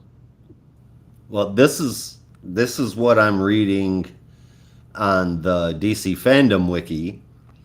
Jackson and Andy accidentally entered the confluence and had been transported to an unknown planet. They wandered around the confluence, helping people on every world they found themselves in, searching for a way home. Eventually, now look at the cover for Aquaman. Eventually, they were attacked by a gigantic sea monster who was the protector of the confluence. Interesting. There's even a giant sea monster on the cover here. Well, it did say that in the first issue that this was not a tale of Arthur as a king or lover. It's Arthur the kaiju slayer or something like that. So you might have something there. I'm down. Or the god killer. I mean, it's all right here. You said confluence, and it just clicked literally everything together. So that is the blue that connects all oceans everywhere in the omniverse. Even interdimensionally. So that's super cool, and we figured that out. Spoiler. This clearly is an expansion on that idea, in that it does connect oceans across multiverses, but also fuel, like I said, I feel like a broken record, but fuels the literal entities of life in the DC universe. So it's Jeremy Adams taking that idea and expanding upon it, which is awesome. And great that someone finally picked up on it. It's been like 4 years. Lots of great stuff here. Oh my god, I gotta look that up now. Who? Yeah, it was Brandon Thomas who wrote that Future State series. But okay, all right. Yeah, I don't know why I went to go look when I could have just asked you. But, it makes sense, because that was one of that, and all the other stuff that Brandon Thomas was doing with Jackson Hyde and Aquaman for the past couple of years up until that series ended would be, the most current Aquaman stuff. So it makes sense that Jeremy Adams would kind of want to come in and say, like, okay, well, what's happened recently? Like, what's the stuff that I can continue to expand on? So I think that would be really cool if, like you said, this is in fact, the blue is in fact the confluence that we saw all the way back in Future State, and is something that could potentially elevate Arthur to a completely new status of God. I got to tell you, I wish he was coming on the show next week. I wish he was coming on the show every week. All the spoilers. So yeah, great. I just great want stuff. to throw that at him and watch his face. Like, you don't have to answer, just listen. Yeah. Well, he's probably going to be pretty hush hush about this stuff. Oh yeah. I'm going to say we're right though, all because you said the word confluence. That would be very cool and also very accurate. It makes so much sense because of science. Yeah. I mean, it says the blue feeds all life. I mean, all life came from water. There would be no animals or plants without water. Which so, I mean, honestly feels like kind of correct me if I'm wrong, but it feels like a pretty big swing because the green and the red, to a lesser extent, have been pretty established staples of the DC universe, at least since the 80s. The red since the 90s, I think, since Jamie Delano on Animal Man. But, pretty established ideas that pretty much have been said to exist without some kind of influence since their inception. Like they simply were. The entity, the existence of the green existed so long as there was life on Earth. But the idea that there is something that gives them life, that gives these entities life itself, is a pretty big swing. So again, I commend Jeremy Adams for just kind of coming in and taking the big swing. Is like, fuck it, I'm going to do a crazy wild Aquaman story and rewrite some of the mythology of the DC along the way. Right, he's like, they won't hate it as much as they do Kelly Sue DeConnick. So yeah. I think people are just gonna be happy that we have fucking Aquaman. So yeah, for sure. That's good stuff all around. So yeah, I give this one, and I don't know if I gave my score already, but give this one an 8.5 out of 10. I will give Aquaman 8.25. Actually, that was the original score. Now that we've cracked the code, and I can't wait for that cereal box to get here to make sure that I'm right. 8.5 out of 10. Come on, Aquaman next month. Yep. Just send us the advance of the entire run, Jeremy. Awesome. We already figured it out. Just send us the run. We won't tell nobody. We will make fun of them for not knowing, but we won't tell anybody. If I didn't give my score, it's 8.75. Well, it sounds like y'all are, when it comes to that whole idea with the blue and the confluence, sounds like you're pretty confident. Oh, you with your jokes. Sorry. I had to. Yeah. Well, and now for something completely different. I'm not even going to give this a witty transition. I'm just going to say I am excited to get to this book, to get to the end, and to have open discussion with you guys while Josh rubs it in our faces, Brandon. This next issue is Batman and Robin number 18. Well, I have a theory on that, which we will get to, because I know he's going to be very cocky about this, but if my theory turns out to be correct, which I suspect may be the case, that means in a few months I get to be the cocky one. So let's just say that this excitement will be fleeting. Josh, don't get too excited. But Batman and Robin number 18. As a great man once said, "Don't get cocky, kid." Don't get cocky, kid. That's what I'm saying. Cocky, kid. You just be careful when you celebrate. Exactly. So, Batman and Robin number 18, end up like written by Philip Kennedy Johnson. Every time I celebrate, I dance to the music.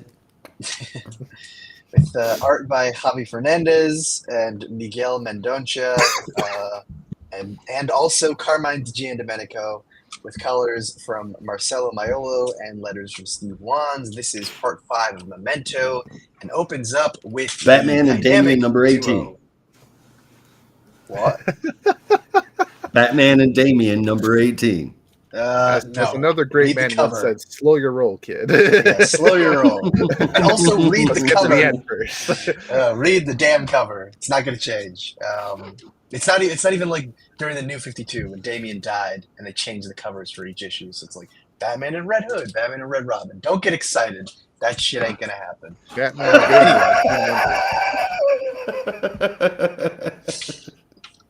He said, and that only happened because Damian died. Settle down. Yes, that's what I said. It's like Damian was dead. In this, well, I don't spoil it. Let's get to the end of the issue first, but there's a little more nuance to it. Okay, so we open Damian's up. Still alive. That's all I'm gonna say. He's not dead. We open up with the dynamic duo of Batman and Red Hood. Fighting off a turf war between Penguin and Tiger Shark, which, as we established in issue 15, was the result of Memento crashing one of the shipments at the docks and really just disrupting everything. So Batman and Jason are having a little back and forth. Him kind of checking in on Memento and whether or not Bruce was actually involved in the original Memento cases in London. He says that Oracle suspected, but of course no one ever actually said anything, although he probably told Nightwing. But Bruce is still going through his weird hallucinations from breathing in the Gravedigger's poppy, and as he's fighting with Jason, turns to see him and has a weird flashback, presumably to the death in the family, where Jason is, beaten and bruised in his tattered Robin costume. So Bruce is still reeling from that and trying to do his best to kind of power through it. But one of the cops, Dorsey, gets shot, and they make their way into, I guess, one of the abandoned buildings nearby. And that's when Batman activates some kind of crazy sequence he's got called the Voice of God sequence, and basically gives him this, I can only assume, terrifying, chilling, fills the entire room voice that then tries to talk them out of staying around here and letting him go. And of course, there being one cop who's new, there's always the one cop who's new who decides it's a good idea to challenge the Batman, and as a result, gets caught up in a trap and immediately gets the shit scared out of him as he gets dropped into a pool. Those damn Metropolis cops, they really should have stayed in Metropolis. So they decide to clear out as Bruce and Red Hood are still trying to take care of things in the building. But we cut over to Gotham University, where Robin and Lieutenant Lautrec, Robin, not Damian, are checking out Scarecrow's lab at Gotham University and trying to find out how he manufactured the Gravedigger's poppy and how he came into possession of the formula. They find out, or rather, they are attacked by one of the monkeys, who seemingly shows all the symptoms of having been tested with the Gravedigger's poppy, and it's clear that the monkey is still undergoing some kind of hallucinations. And that is when Robin and Lautrec kind of talk a little bit more about the Memento case, and more specifically who Lautrec had trained with, and their own possible connection to Memento, as her former instructor, Professor Atticus Bly, who we've seen in the many flashbacks, was convicted of the Memento murders, and apparently in an open shut case, or at least it seemed that way, was caught with all the evidence necessary to convict him of being guilty of the Memento murders. But of course, Bruce and Lautrec, well, I guess Lautrec wasn't there, but Bruce, as he's also telling this story to Jason, is a little bit more suspicious of that, given that he saw Bly and Memento separately, and couldn't see any possible way that Bly could have been Memento. But just at that moment, here's a explosion upstairs. Gets a call from Red Hood. It's a little scratchy, and hears that the whole operation has become a lot more crazy and needs a little bit more sense. And as we cut back to the lab in Gotham, it looks like Lautrec is starting to warm up on Damian a little bit, at the very least. Kind of had been questioning about why Batman would need a child as a partner, but as he sort of reveals his own skills and usefulness and intelligence, sort of starts to warm up to him a little bit more, just as a chest full of chemicals and stuff drops on Lautrec, and some mysterious figure tries to escape. But of course, Damian can't really give chase, given that Lautrec is pinned under the case and needs medical assistance almost immediately. Batman is able to get to Jason in time, but is still undergoing his hallucinations. So as he manages to take down one of the guards and get to the top floor, he sees a horrific image of Memento clutching the dead body of Jason Todd, and clearly is not quite in his right mind. So they make their way to the rooftop, and are planning their next moves, as Robin sends in a message that Lautrec has been hurt and that he's going to, basically just says that he's hurt and probably is alluding to bringing him to a hospital next. But that's when he starts to overhear a conversation between Bruce and Jason, where Bruce basically says not only should Damian not quit being Robin, or that he can't quit being Robin, but that even if he were, there's basically nothing else that he can do. A horribly disheartening thing to say as your son is listening in. And also reveals his own suspicions of Malik Bashar potentially being part of the League of Assassins, just because he's taken Damian under his wing, as kind of being a mentor to him. And of course, Bruce, being as suspicious as ever, suspects that it's probably a plot by the League of Assassins to bring him in. Not that Damian has any interests or anything. So Robin turns back to Lautrec, and basically says, I'll take you to the hospital. Batman's out of range. Meanwhile, Batman and Red Hood are finishing their conversation, and Red Hood reveals one thing about... They had talked earlier in the issue about this concept of the Harvey Knights. I'm sorry, kind of all over the place, but Jason kind of reveals that his Harvey Knight was not a traumatic murderer facing off against a villain or something like that. It was just the expression on a suicide jumper's face that kind of stuck with him, and leaves Bruce with the very sobering thought that if he had let someone like Jason quit, even though he probably wouldn't have, that thing from Death in the Family probably wouldn't have happened, and they would have been on better terms. But ultimately, history didn't go that way. So kind of gives Bruce something to think about as Robin returns to the cave, and drops a bombshell for this month, basically saying that he managed to get Lautrec to safety, also bringing the monkey home, which he is not yet named, and says that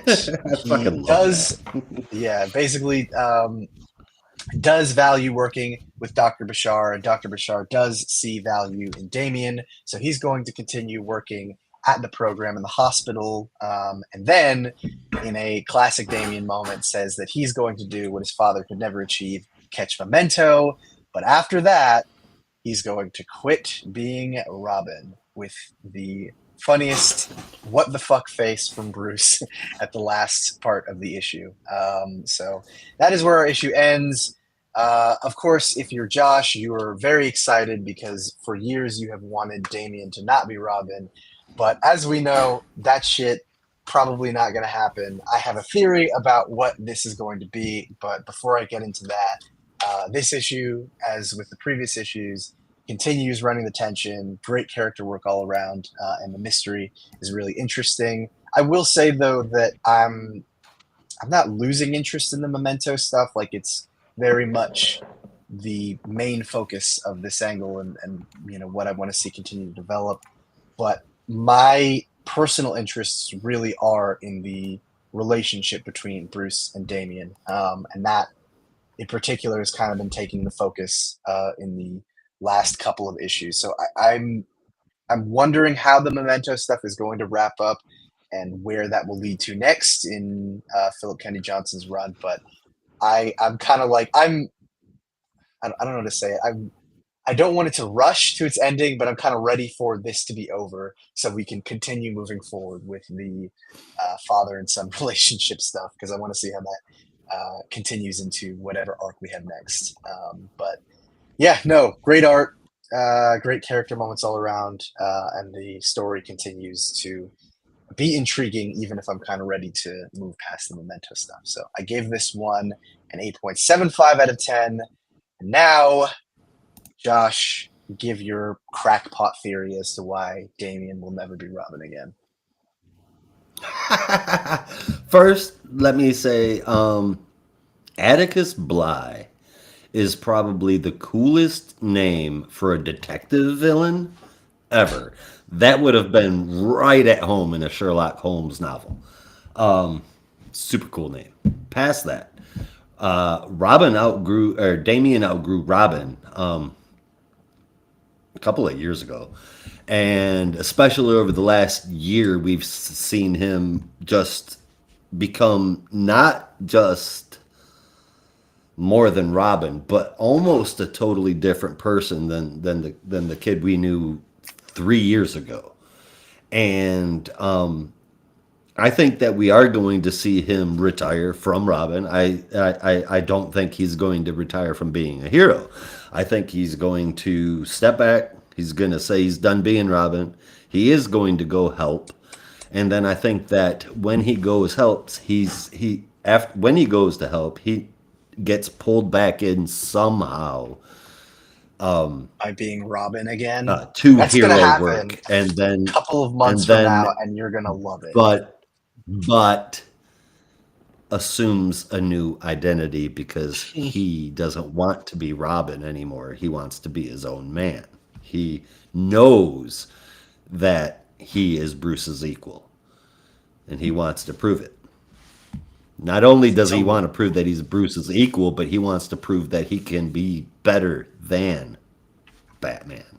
My theory on this is that, similar to the last time Damian quit being Robin, all the way back in was it 2019 or something, during that Teen Titans run, Damian, like then, will presumably go through yet another arc of self-discovery where he will still maintain an active role in trying to be a hero of some kind, but won't adhere to the Robin title until we have the inevitable, just like we did with the Lazarus Tournament arc, Damian coming to the conclusion that for however much he may have his issues with Batman, he still loves being Robin. He's still able to make that title his own and will inevitably come back to that role because that's just what DC does. They love their retreading old moments.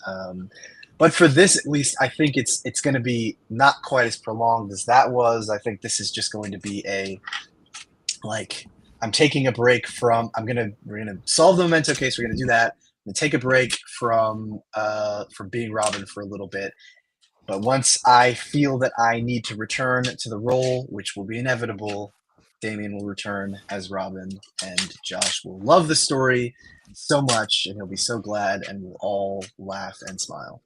That's my prediction, anyway. Or if you want to go total crackpot, he works for Bashar. He finds out that is indeed a front and a ploy by the League of Assassins, League of Shadows,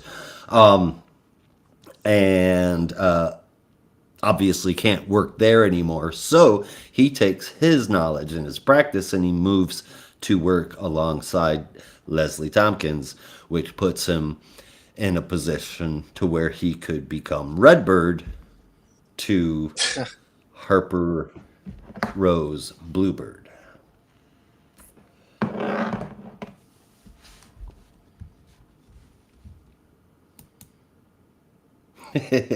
Or none of this could happen. There and tell me not. Stop how much you hate that idea. Yeah, or none of this could happen. Honestly, again, my guess is the book is called Batman and Robin. It's probably still going to be Robin, but whatever form this break may take, if it does in fact happen. Because another thing is like him saying that doesn't necessarily mean that that is exactly what is going to happen. It could just be like yeah, I'm gonna quit, and like once we're done with Memento, I'm done being Robin. But you know, in the next 2 issues, he's like, you know what? I've had a change of heart. I don't want to do that anymore. Like this could just all be washed away. But I'm operating under the idea that he actually is going to do that and is going to take a break from being Robin, which could possibly not even happen at all. So who knows? There's 2 things that I want to remind you about Philip Kennedy Johnson. One, he's a way better writer than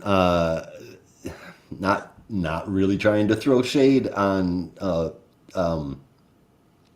shit, which Brandon was that? The Damian led Teen Titans run. Oh, that wasn't Brandon Adam Thomas, Glass. was it? No, that was. Was it Adam Glass? Yeah. Well, yeah, it was. Oh, I think he was doing that. Well, he was doing that Damien keeping the secret prison story, and then I think Robbie Thompson might have taken over after a certain point. Robbie and I think he Thompson, was writing the yes. story up until the end of that Teen Titans run. Okay, well, Philip Kennedy Johnson puts both of them to shame as far as writing quality goes. And something else, the other point that I want to point out is that since Philip Kennedy Johnson kicked the door in on DC, he's worked on several big titles, and none of them looked the same when he was done. There were major changes every time. That is true and not true at the same time. Yes, they do go through a status quo shift, but Superman is still calling himself Superman. John Stewart, for all his new powers, is still very much Green Lantern or a Green Lantern. So I would caution you from saying that this is going to necessarily mean a change of identity and could potentially be a change in status or a change in character, again, for however long that lasts. Because all this stuff is very malleable. But I hear what you're saying. I think there is truth to that.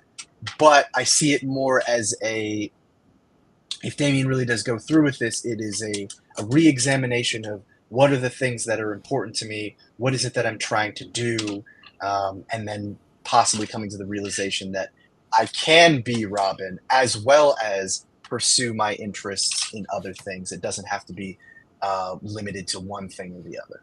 That is the sense that I get based on other arcs that he's taken characters through. Like Superman, the whole Warworld saga was everyone is saying, "Don't go to Warworld; it's a trap. You're gonna die." You know, let other people handle this, or let's do through it diplomatically. And Superman, being Superman, is like, "No, I'm going because I can't sit here and rest while there are people in trouble." And that was a status quo shift because going to Warworld did change his philosophy on having to lead a revolution. But he didn't walk away from that being like, I'm not Superman anymore. I'm calling myself the Liberator, you know, and then came back to Earth with a whole crazy, funky new Holy Christ, costume. could you imagine that? Yeah, or even like, you know, if with John Stewart most recently, if he had finished fighting that last remnant of Old Run, and he was like, I'm calling myself Praxis, and I have the power of the old gods, or some such nonsense. Like, yes, I hear you. Yes, they do go through arcs, and they certainly have those character-defining, character-shifting moments, but they still walk away with, like, I am very much true to the identity that I formed, even if I went through something very formative. So that's what I think will happen. That Damien They're very much... Oh, yeah. Yeah. I think that Damien could shed the Robin moniker and still do exactly what you had just said. Still have that growth. Still be a hero. Still do more. So let me ask you this, and Rob still hasn't given us his feedback on the issue at all. But let me ask you this, guys: if he does undergo take on a new identity, are you going to be okay with that? No. Or are you going to be mad that he's not Robin anymore? I feel, yeah, like I gotta be honest, I feel it really is an unnecessary change because Damian has, like with Tim Drake, like with Dick Grayson before him, has made the Robin title into his own. Yes, it has a legacy, but each Robin, when they wear the R, is not the same. You know, and that's what I like. That's what I feel like gets lost in translation. This idea that like because I have kind of taken on a new identity, I'm not just a part of Batman's team, means I have to be something new, and I don't think that's true. I think more than anyone, Tim Drake was able to exemplify that in that, yes, could still team up as Robin as a part of the dynamic duo with Batman and all that stuff and still be an incredible partner, but could very much hold his own and maintain that title in his own way. And I think him transitioning to a different role, I don't know, just kind of undervalues that. Like, of course, Dick Grayson was able to become Nightwing. It was awesome, and it was great. And of course, well, Tim's transition to Red Robin was a little rough. We don't have to go into that, but eventually was able to work through all of the personal drama in those first 12 issues or so of the solo series and really make that role his own. But I think Damian has gone through many arcs at this point, and I don't see any necessity for having to set up a new, frankly unnecessary identity for him. Like, he has very much made that Robin title his own. He deserves it. He earns it. Let him continue that legacy. Yeah. However, I could Also, be keep in mind doubly that Red- right about everything that I said originally, that actually Tim Drake will come back as Robin because he is, like you said, definitively Robin. Well, but no, you completely missed my point, which was, yes, Tim did make. I mean, I got your point. Yeah, but that was not a point to say Tim made that role his own. That means that he should only and forever be Robin again. Like I mean, still I don't even is know Robin, what the status quo. Yeah, I guess technically still is. I really don't know what the status quo is there. I have my own opinions on that, but my point being that, well, I guess it wasn't really when the time was right, but when pushed into that situation where Dick Grayson was basically like, yeah, Tim, you gotta go. Like, Damian is Robin now, and he needs this, and you gotta get the fuck out, or really just stop being Robin. He was able to, I don't know. I mean, yeah, obviously it was a little rough for those first 12 issues, but was able to turn what was an incredibly uncomfortable situation into something else. With this, I just don't see the necessity of having Damian take on a role that, quite frankly, he doesn't need. Like, he has made the Robin his own, and I don't know. It just doesn't seem necessary to bring in Tim Drake to step into that role again when he has gone through everything that he's gone through, and probably, well, again, I don't know. It depends on who you ask, but in my opinion, should have already made his peace with being a Robin again, and can move on to other things. I don't even really know what's going on with Tim Drake right now, so it's hard for me to say. But yes, I would personally be, to answer your original question, I personally would not be very happy if Damian were to walk away from the Robin role permanently. Even if it was into being a different hero. Yes, yeah. Just a different name. Not necessary. Yeah. And yeah, the last thing I'll say, because Rob, we've been keeping you in silence for way too long. He's been waiting. You've mentioned the Redbird identity a few times, which, like, I always kind of scoff at, because people keep forgetting, like, the Redbird identity was only created because there was a kill order, not on Damian, but on the identity of Robin. Like, that was an identity created out of necessity, not because he wanted to be Redbird, because he still wanted to be a hero and save Gotham, but he couldn't, running around in the red and yellow because he was going to get killed. Like, the League of Assassins had put out a hit on Robin in that first issue of Batman Incorporated, and Bruce was like, okay, you're done. Like, I don't want you on the streets because everyone is going to be gunning after you. Naturally, him wanting to still be a hero meant that he got his own costume, teamed up with Wingman, and became Redbird. But I just don't see that as something that he would be attached to in any way.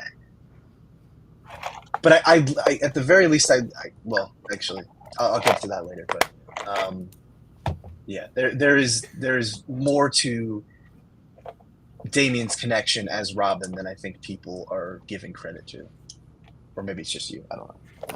I think everybody that's ever been a Robin has evolved into something else, with the exception of Tim. And I just realized I figured out what is going to happen. Damn it, Rob! Jesus Christ, you're so noisy. I think Tim Drake is going to turn into Red Robin. I think Damien is going to turn into Gray Robin, and then they're going to bring in to be the new Robin, Bernard. Oh, Rob took his headphones off for that. Nightmare. Damn it! Greatest nightmare. Yeah, you and me both. That would not make me happy. I think I've told you guys about my crazy pitch to shake up the Bat family at one point, which was,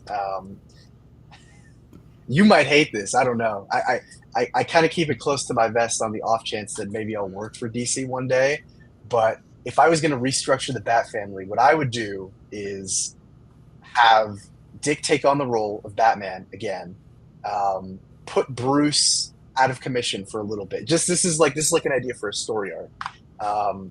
Put Bruce out of commission for a little bit, have Dick take over the mantle of Batman, have Tim be Nightwing, and have what was it?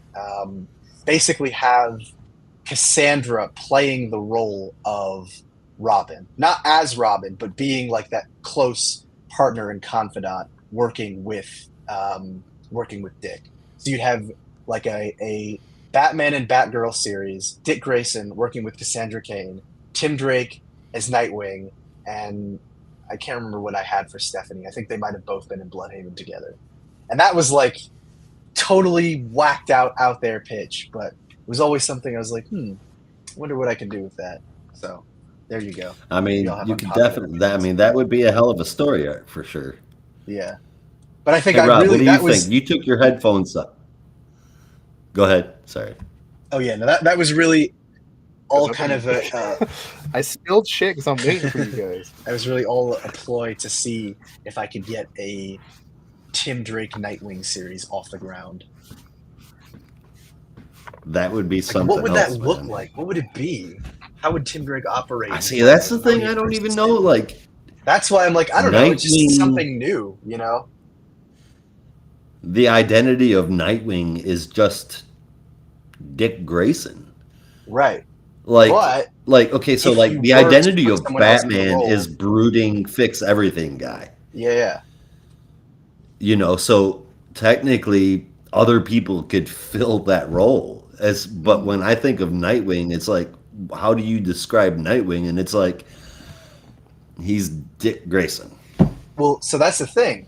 Normally, I would completely agree with you to a certain extent that you can't really have the Nightwing persona without Dick Grayson. But I think, honestly, more recently than ever, because this idea was teased like years ago, back in 2018, the idea that Tim Drake would be Nightwing. But I would have agreed with you that, yeah, it just wouldn't make sense for anyone to fill the role if Tom Taylor, I'll give credit where credit is due, hadn't come in and basically, I'll say it, kind of redefined what Nightwing represented to the city of Bloodhaven. So it's not just that, you know, Dick Grayson very much has the Nightwing persona and that is a huge part of who he is, but it's also that the superhero, the identity of Nightwing means so much to Bloodhaven. So even if you were to lose Dick Grayson as Nightwing, you still would need a Nightwing to protect Bloodhaven. And whether that was Tim Drake or someone else, there would have to be someone to fill that role. Like what Batman has come to represent as the symbol of Gotham, Nightwing has come to represent for Bloodhaven, is what I'm saying. So someone would have to fill that role. And you've heard me say that. Like Nightwing did the one thing that Batman couldn't do, and that was save his city. So yeah, you're right. Nightwing has become that larger than life symbol for Bloodhaven, and I'll take that. Hey, Rob, what do you think about my idea? You there? Rob, you're killing us. You've been hogging all the airtime. I'm just waiting for you guys to be done because there's two things you two are forgetting and missing completely, and I'm just waiting for a chance to say my piece. Please proceed. All right. Well, I'd love to be Rob, what do you think about Tim becoming Red Robin, Damian becoming Gray Robin, and then Batman becoming Bernard? Can I just stop you right there? I'll stop you right there. You ruined the fucking joke. It wasn't a serious question, you jerk, but go ahead. That's not... I've been waiting 10 minutes to say my piece, Josh. Waiting patiently. So let me say my piece. Tim Drake, if he changes personas at all, it will be one thing, and it will be Flamebird. 2, y'all are forgetting the Harvey thing. I forget what the thing is called now. The Harvey moment. Harvey moment, that's it. The Harvey moment. That's all Damian is going through right now. He's going through a bit of trauma. He's going through his Harvey moment. And when you go through a bit of mental trauma like that, you start to question your entire life. You start to question everything you're doing, and that's exactly what's happening to him right now. He doesn't actually want to leave being Robin and stop being Robin. He just doesn't think that at the time it's right because he's going through his Harvey moment. And once he learns to get past that Harvey moment, like all the other Robins did, either with the help of the Robins or with the help of Batman, he will realize that being Robin is ultimately what he wants to do. And that's ultimately how this arc is going to end. Because, and number 3, the other thing y'all are forgetting, y'all mentioned Philip Kennedy Johnson in the past.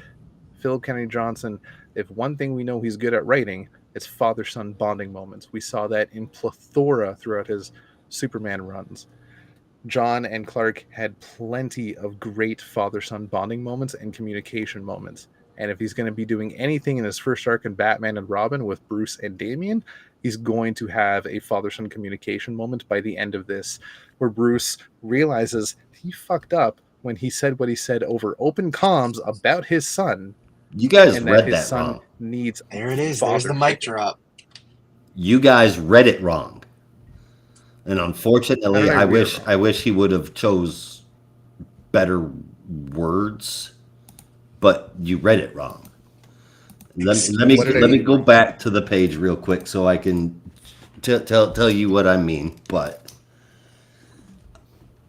I I lost my blue lantern. I mean, I'm looking at the pages right now.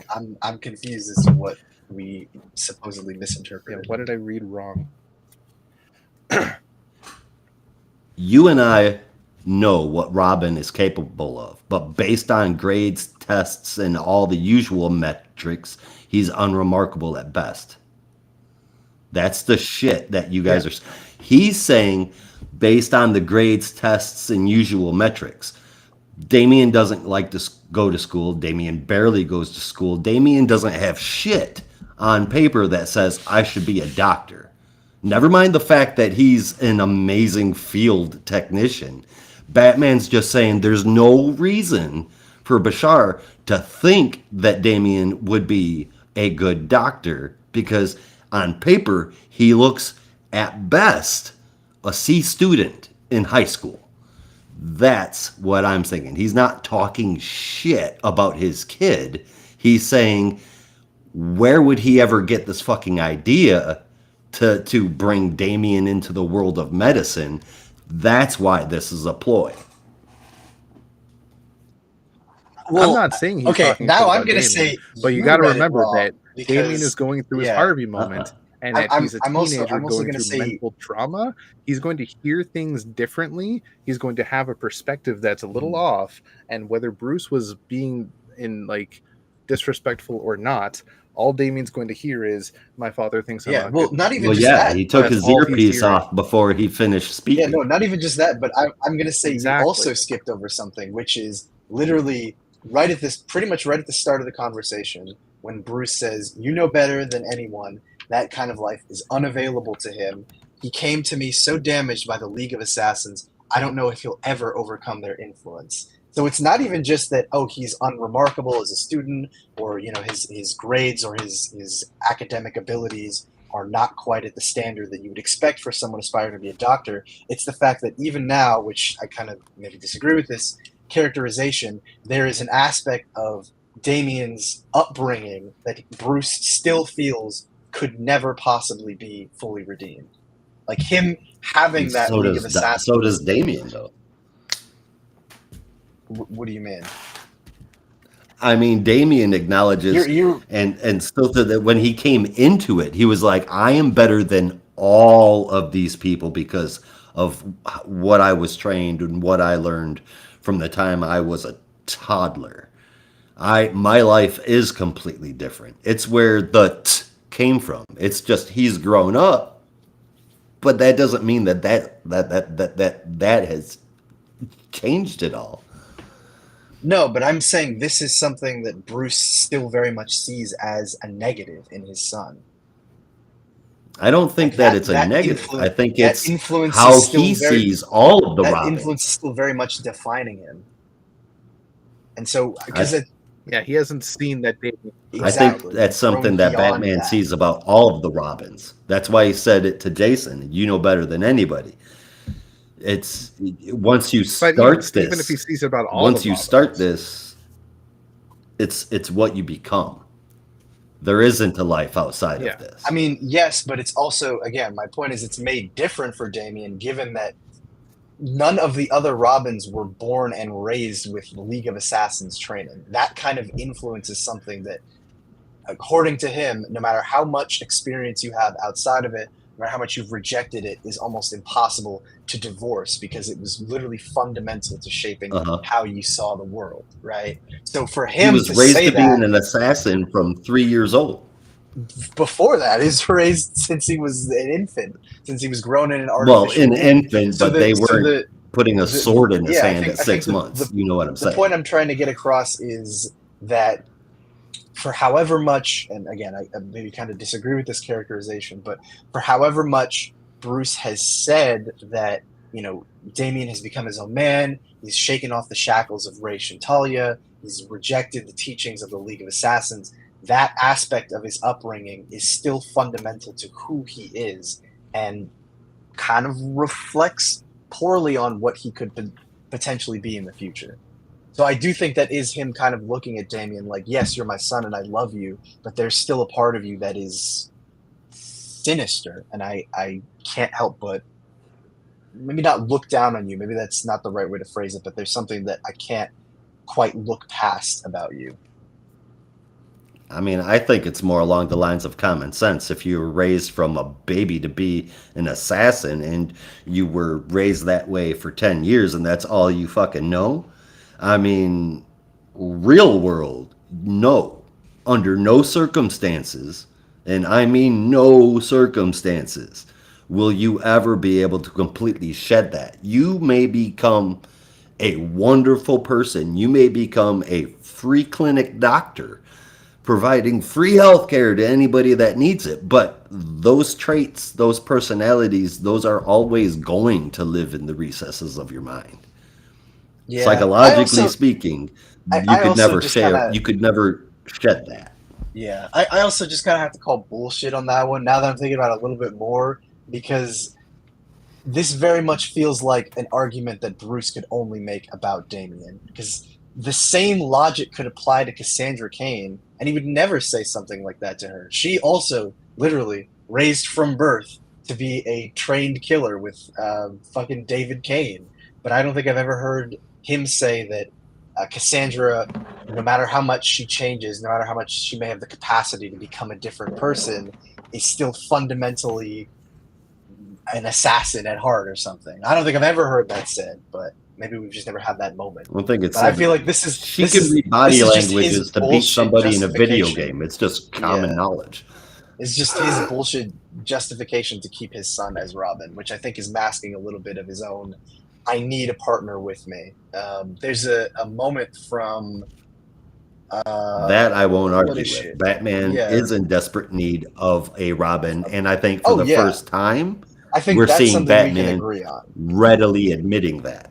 Oh yeah, well the example I was going to raise was, I think it's if you look up Batman 417, I could be mistaking the issue, but it is, you'll recognize it. It's a cover of Nightwing leaping through a skylight. And this issue is basically the post-crisis like meeting of Dick, who has now become Nightwing, and Bruce, who has now taken in Jason as Robin. And the whole thing is kind of him walking through their history again, but really it's a confrontation of, why didn't you tell me you were firing me and that you took on a different Robin? And Bruce comes up with a bunch of bullshit reasons until Dick finally cuts through and he says, all right, I admit it. I missed you. I missed having a Robin. And I think this is a part of that. This is like, yes, there are things about you that are flawed. Yes, you're raised with League of Assassins. I don't trust, Dr. Bashar. But at the root of this, maybe we'll see it, maybe we won't. But I think at the root of this, it's like, you are my son, and I like having you as Robin, and I like having you close to me, and I like having you as my partner, and I don't want to lose that. And Jason's argument is, sure, that's true, but maybe if you had let one of your Robins quit, horrible things wouldn't have happened to them. So you can still love your child and maybe set them free. I don't think that's going to happen, but it could be a part of that. So anyway. It's possible. It's possible. I'm not going to say anything's impossible, that's for sure. You never know what you're going to get with Philip Kennedy Johnson.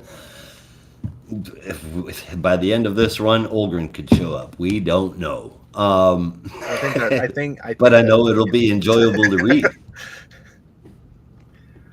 I think we're definitely that part I do know at some point. Hell, for all we know, the freaking Memento is part possible, of yeah. Oh Jesus! Calling it now.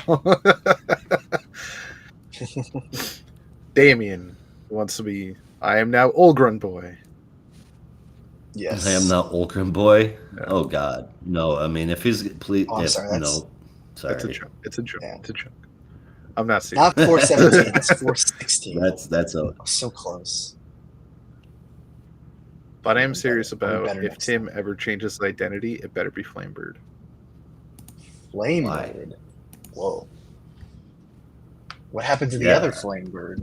I was expecting y'all to yell at me when I said that. That's why I paused. But I think I'm just taken confused. aback. Like, wow. I didn't know what to say. Where did you get the Flamebird idea from? Nightwing and Flamebird, they were always a duo. And I'm not saying that Tim needs to move to Bloodhaven to pal around with Dick again, but like there's already been one inspiration that Dick got from Superman with a Kryptonian legend, and Flamebird already has a history in the Bat family already, so why not Tim take on the moniker of Flamebird after being inspired by Dick?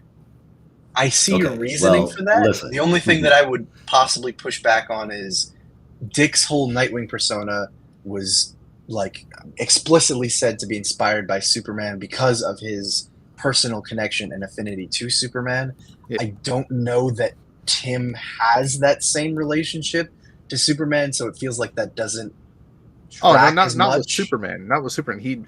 He would get the story from Dick about identity and how he became Nightwing and where he got his inspiration from, and then Tim would be inspired by Nightwing. He would be inspired by Dick Grayson, who was in turn inspired by Superman.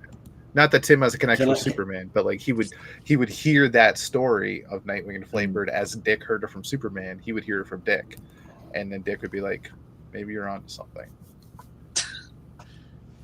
I just feel like whatever identity he would choose would be more tied to a hero that really inspired him or something. I get the logic, but that's, I don't know, maybe my own theory is too crazy. Actually go ahead.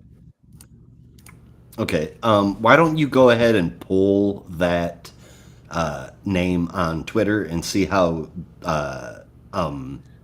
gay Twitter feels about naming a bisexual hero Flamebird. See, when you say it like that, when you say Just it like saying, that, it's bad. Okay, Gray Ghost it is. Or Blue Beetle. I'm still gunning for that pitch. Blue Beetle. I'll never do it, but I want to write an alternate universe where it happens. That would be dope. Or Oracle. I've heard that one thrown out a couple of times. I thought that was kind of cool, but not in like a suit. He would just take on the Oracle role. I'd want him to have an identity that is wholly his and not just take an identity that somebody else had. Yeah, Robin. Or another picture in high school. Always had. Yeah. If Dick and Jason graduated from Robin and became their own identities, why can't Tim do the same? I agree. Because you're saying that to me about saying Tim shouldn't change, but you're adamant that Damian shouldn't. Because there should always be a Robin, and Damian is the newest. He is the next Damian still has so much potential. Sorry, kid. Yep. First in, first out. You know what that is. He still has to finish. Damian is canonically what, like 15? Yeah. Still very much has time to go to develop and grow as Robin. Yeah. Like the Robins are the teen sidekicks of Batman, and when they grow up into adulthood, that's when they graduate out of Robin and become their own person because they no longer need to be tied to Batman. And as we all know, when Damian grows up, he's not going to become Redbird or some other arbitrary, new identity. And he's going to be Batman. Yeah. He's going to become Batman of Bethlehem, and it's going to be fucking awesome. He's going to have a rad ass. That's never going to happen. You guys know that, right? See, like that future is actually ever going to come. This is actually a future where if that did happen, quote unquote, I would be kind of stoked for that. Yeah. I wouldn't be mad if they retired Bruce and he became. If I'm 50 years old and I have kids at that point and maybe they start reading comics and they're like, Dad, it's the new Batman, and it's like Damian in the 666 costume, I could die happy. I could see you just shedding a tear. And I was just like, yes, kids, it is. It's like the prophecy's been fulfilled. And I'm like, come here and let me tell you about Batman number 666. I have a story for you. Like that one issue of Tales of the Super Sons where John and Damian are like old men telling the stories of their adventures to their grandkids. I've got so many stories for you.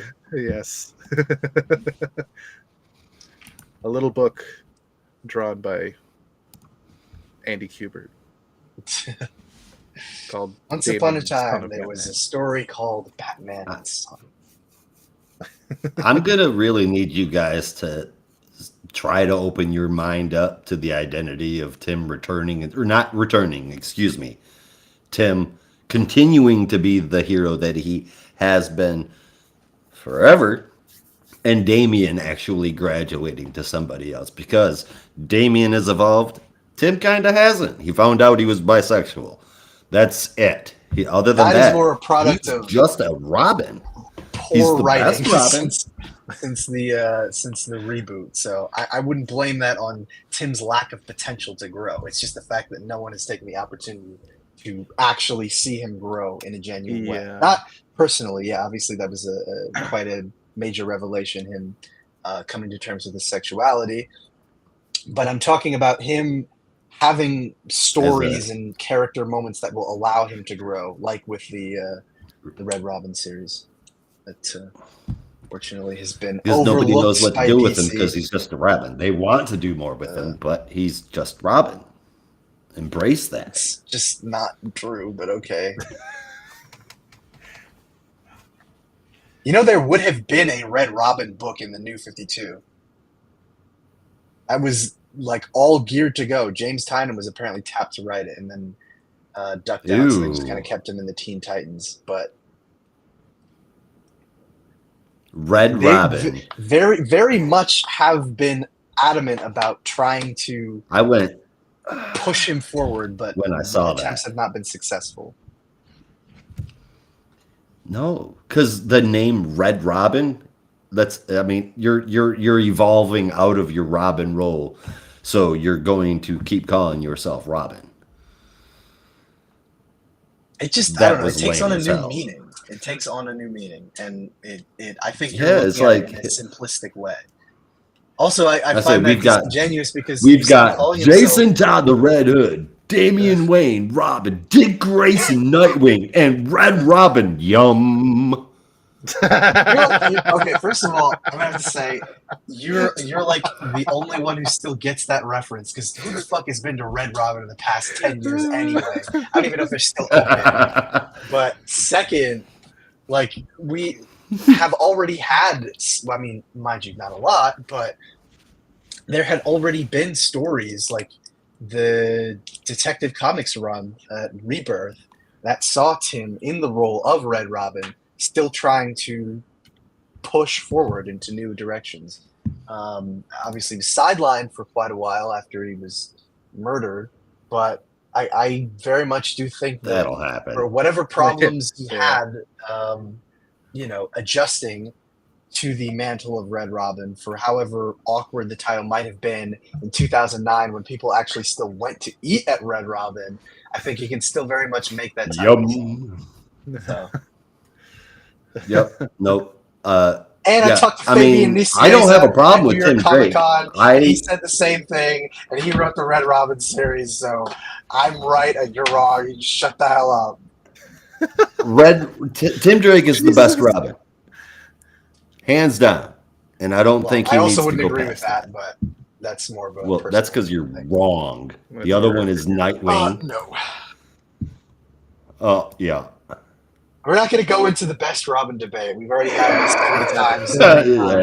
Yeah, we don't have enough time for that. But can I just do another mic drop moment and own Josh for a second? You didn't the first time. You said I did, but that's a discussion. No, you didn't own shit, son. I did, but that's okay. But you doesn't about matter. what? It doesn't matter. Doesn't matter. Just point. I know I did, but you said I guarantee you didn't. I did, but it's okay. So you said none of you have made any valid points other than that's not the way I want it. You just said the words, the other best Robin would be Nightwing. No, I did not say that. You literally said it a minute ago. I said Dick Grayson, Nightwing.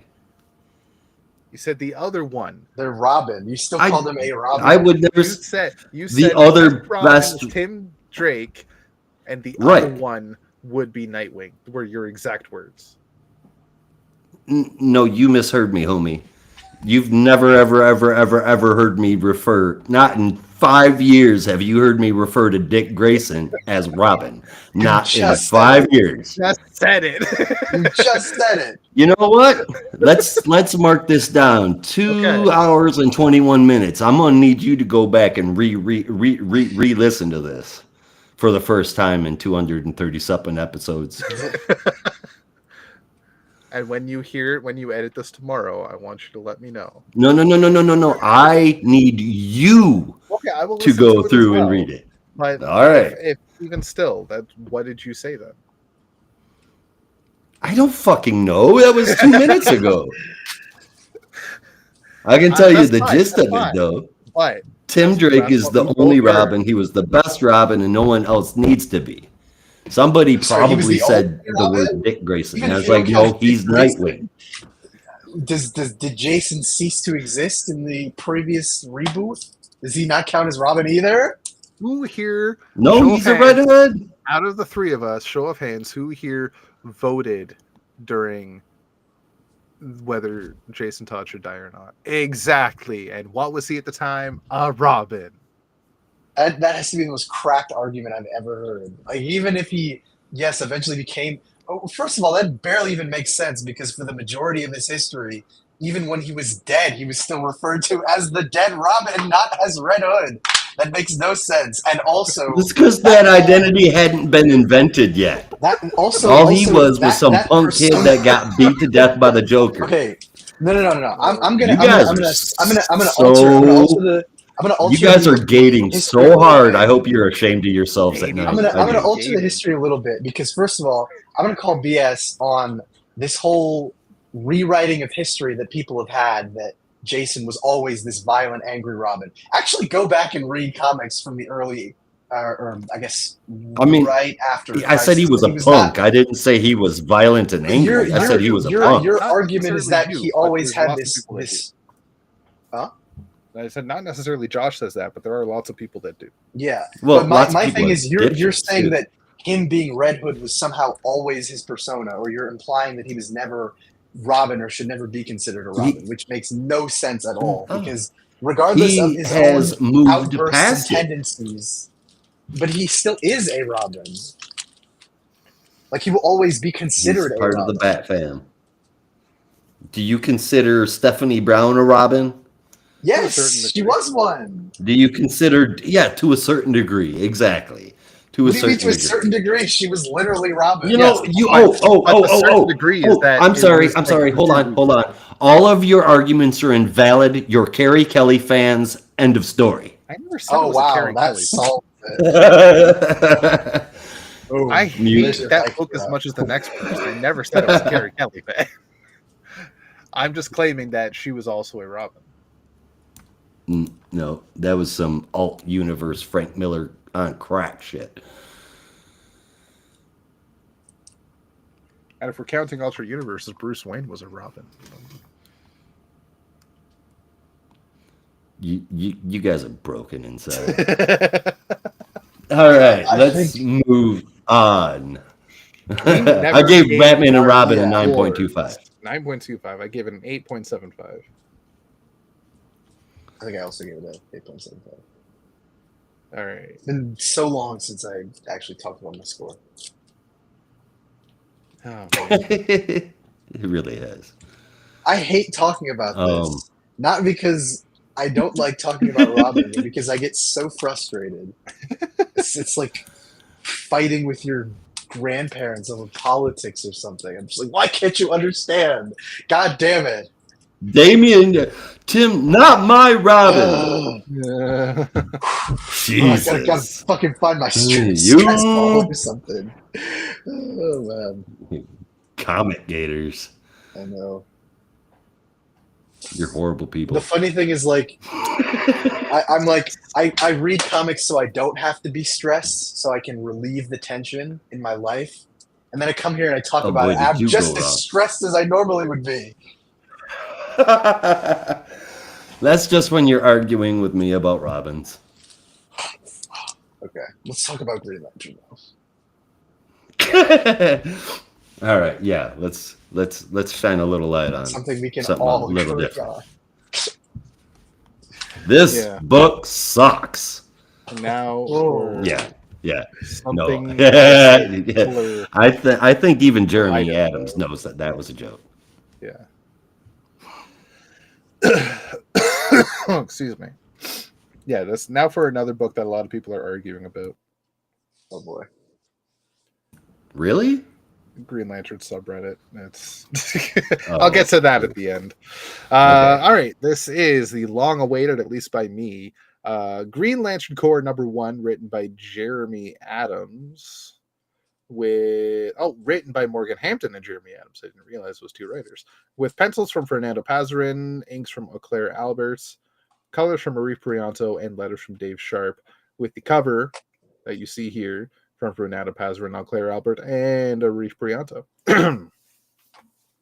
We open up on the, I will say, fan favorite, because he's one of my favorite Green Lantern villains. This is a B-list villain.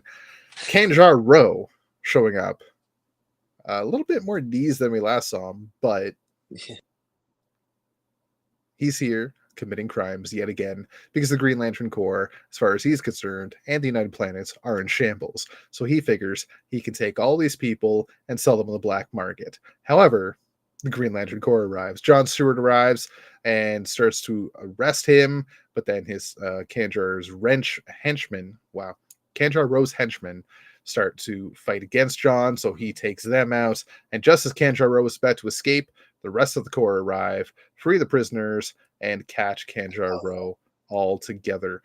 And you see a gigantic, beautiful shot of all the Green Lanterns together, including, eagle-eyed readers will notice, one Saint Walker, Saint Brody Walker,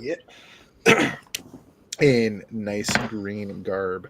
We then jump over to Oa in Sector 0, home of the Green Lantern Corps, Precinct Prime, they call it now. Yes. We did officially ask for that too when we started seeing all of this stuff coming together. We need Saint Walker to be a Green Lantern. So thanks. I mean, I don't remember asking for it. If you asked for it, but I'm not against it. Oh yeah, for the time being, at least. Yeah, because we'll get into, for those that are confused, we'll get into the explanations a little bit later. Excuse me. So we are now in Precinct Prime.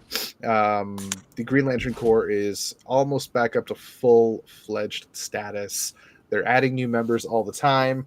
Mogo is kind of out of sorts right now, so the Green Lantern rings are not being sent out automatically. Instead, the Green Lantern Corps are choosing their members specifically, because the emotional spectrum is still a little bit fractured. So they have to be very selective. People can manifest energy at any time. So with that, they are being called to a meeting of the core group of lanterns. Jess is now the core captain, as voted by the Lantern Corps, and Simon is still there to help her whenever they can, because forever will they be sector partners, and I love that they have that connection. So the group of Simon, Jess, John, Guy, Kelly, and a couple of Guardians all get together. Oh, sorry, as well as Ellie. Kelly and Ellie. Wow, I just realized. Kelly and Ellie. Wow. Oh my God. Josh, I love you. Never do that again. I can't pull off Rihanna? Not quite. Not quite. I'm sorry. Maybe you could pull off James Corden, but I don't mean that as an insult. That wouldn't be an insult, and James Corden is way too talented for me to try and imitate. I think you might be able to pull it off. He is a very talented guy, but there's a lot of people that can't fucking stand him. They're dorks. I mean, I think he's a talented singer and a talented actor. Maybe a little conceited. A little annoying. He's very, very much arrogant. Yes, but he's funny arrogant. Yeah, he like can be very. Like how The Rock used to be. Huh? You say Doctor? It's like the first time I ever saw him. Yeah, he was in The Lodger, that episode of Doctor Who. Oh, this is like way back in 2013 or something. So that's pretty funny. I don't think I random bit of trivia for anyone wondering. Was that David Tennant? Like, which Doctor was that? No, that was Matt Smith. Oh, okay, so that was after that. That wasn't even. Yeah, it's like a series 5 or series 6. Yeah. Damn, I don't remember. Oh, maybe I remember that. Creepy. And you just look up Doctor Who, The Lodger. Yeah, The Lodger. I'll have to look at that. I didn't get to see all of Matt Smith, so creepy dancing. Understood. Excuse me. Anyway, they're all having a meeting to discuss what's going on and divide up various missions that need to be handled. Specifically, one Nathan Broom, aka the Sorrow, that is his official code name right now. They still need to deal with him and what he's doing with the Book of Oa, trying to make a lantern battery for potentially what we're still calling the Gray Lanterns. And if he completes that, it might just destroy the emotional spectrum forever. Maybe even the universe, because who the fuck knows what's going to happen when that happens. So they need to figure that out.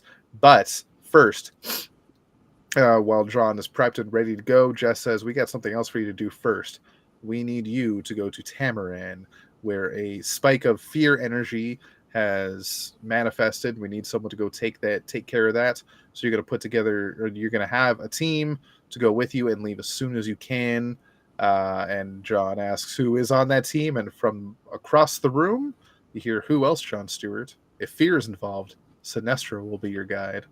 And here we see Sinestro in a Green Lantern uniform. Oh, sweet. Surprise, surprise. So now, super cool though.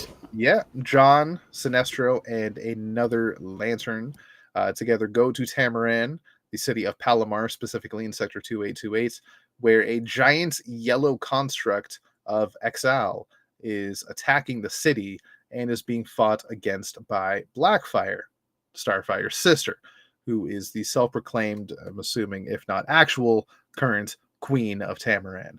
I thought their parents were still alive. Were they killed? They should be dead. Oh, okay. All right. Yeah, so Blackfire is not doing well in this fight against the XL construct. Is saved by John Stewart, and together the Green Lanterns take the fight to XL, while John asks Sinestro to go figure out what's going on with all the sphere energy, find the source, and take care of it.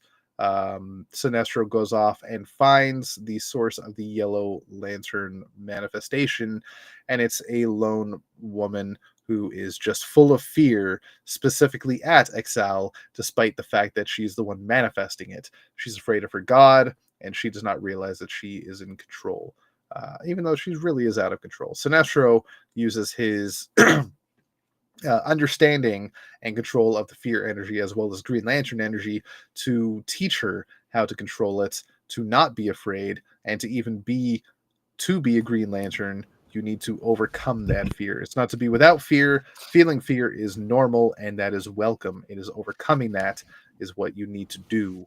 And at what is basically the very last second, he gets through to her. She is able to control it and dissipates the Exile construct. And at the time, saves the city.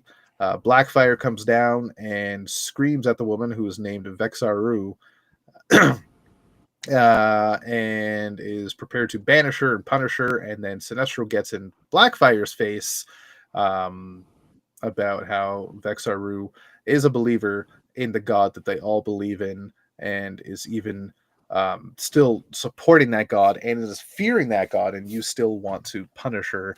She's believing the same things you are, and she is full of will. It was her will that made that construct and sent it away. And then Sinestro turns to John and mentions if there was ever a candidate Lantern Stewart, and this is where we see our newest Lantern to join the Corps, Vexaru of Tamaran, and she has a dope-ass suit. So now the new Lanterns all fly off together. Blackfire is taking quite a liking to John Stewart because he showed off quite a lot of willpower himself. John's a bit taken aback. Sinestro thinks that's kind of cute, oddly enough. You can tell by his facial expressions. Nicely done, Fernando Pasarin. And together they all fly off back to Oa. Excuse me. In the Great Hall, once again, they are discussing what to do next, where the next mission arises on Thanagar. This one is more of a political importance, and John was asked for by name. And in walks in none other than Hawkwoman.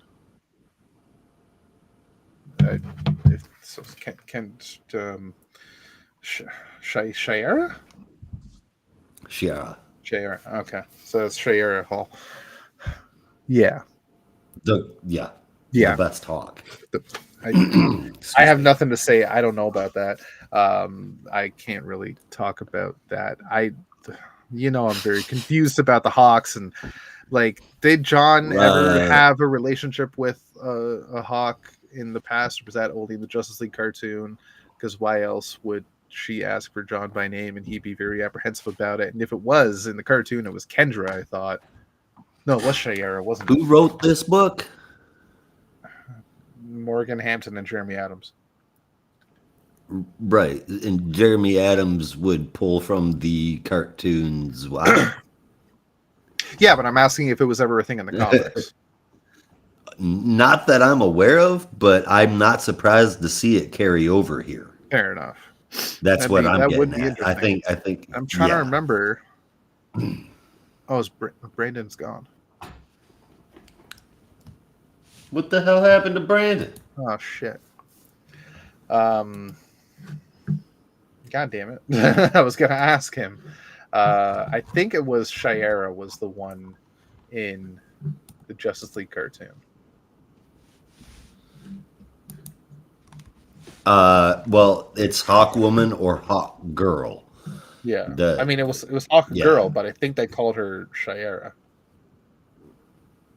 But they also called her Hawk Girl. Really? Yeah. Oh, Brandon, damn it. He's gone again. Yep.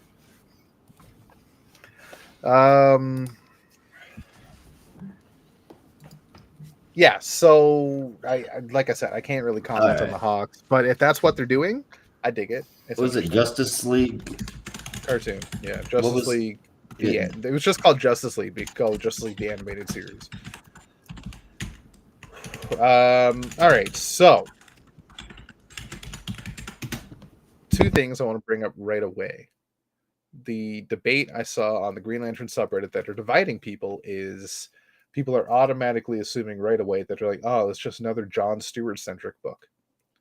And as I pointed out in a comment on the subreddit, it's been 1 issue. It featured multiple lanterns. We even got to see new ones created. And people are complaining because there was an internal dialogue for 1 character. Let's just cool it a bit. Give it a few issues before you start complaining about whether or not this is about 1 character or not. It's called the Green Lantern Corps, and so far it's been about the Green Lantern Corps. Just because John Stewart had the internal dialogue in the first issue does not mean this is a John-centric title.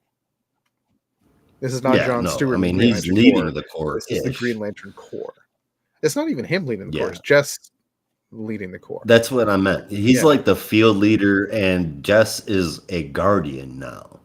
Yeah, like technically, yeah. She's I guess the guardian captain. She's not even like trying to be a guardian, but she's doing a lot of the work the guardians used to do. And to answer your question, yes, Hawk Girl was Shiera Hall in the cartoon. Okay, so yeah, so this would be like animated series unison. All right.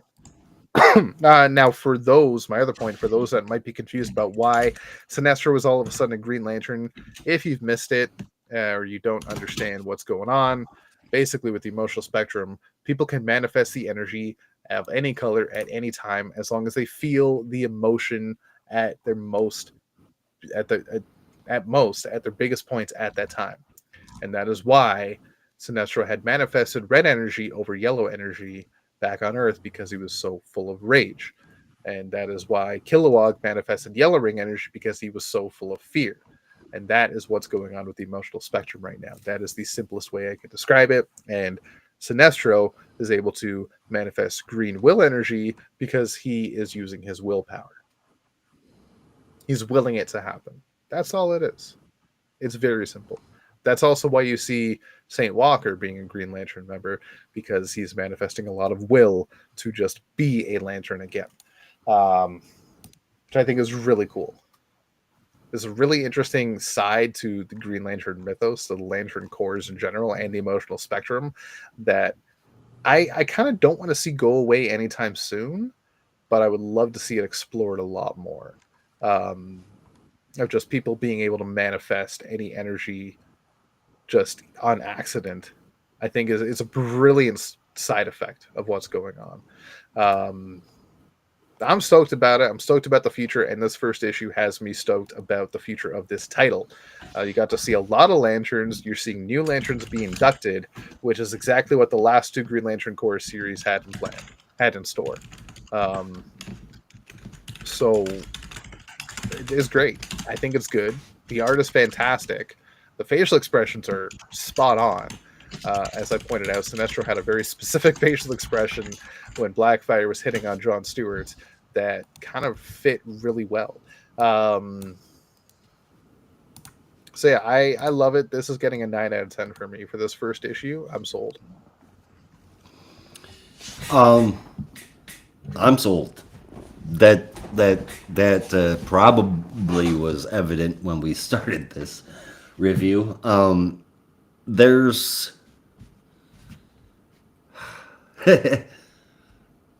There's almost nothing in this book that is even slightly worth complaining about.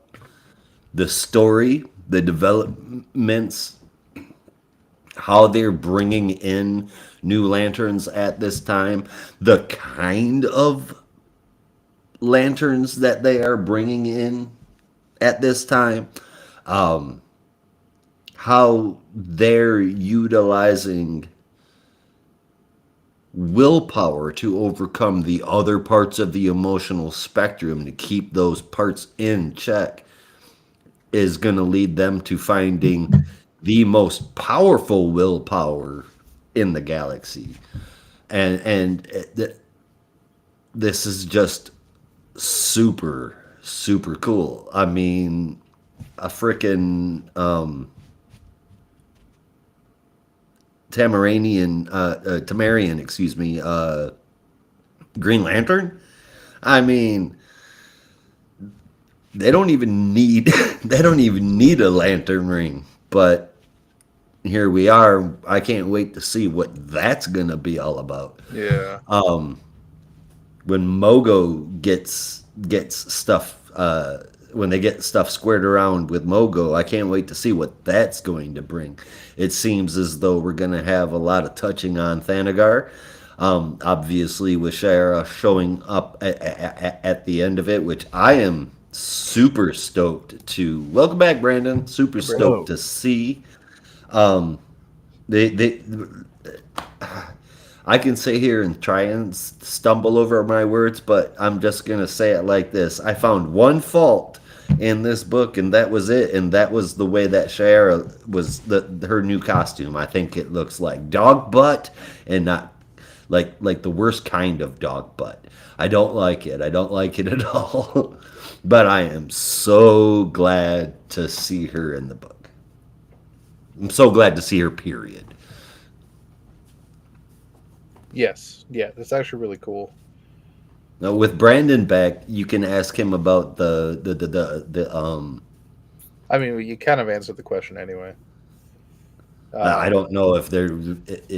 Oh yeah. So, Brandon, was there and in specifically the comics, was there ever a connection between Jon Stewart and Shayera Hall or any Hawk that you can remember? See, I was trying to look into that because I was also confused. I was like, how would they possibly know each other? The only thing that I recognize, because obviously you have to remember that for most of the 21st century, up until Blackest Night, Shayera Hall, the Shayera Hall that would have been familiar with the Justice League, was dead, or had not been reincarnated as Shayera Hall, but instead as Kendra Saunders. The other Shayera Hall that was out there was the weird variation from Hawk World.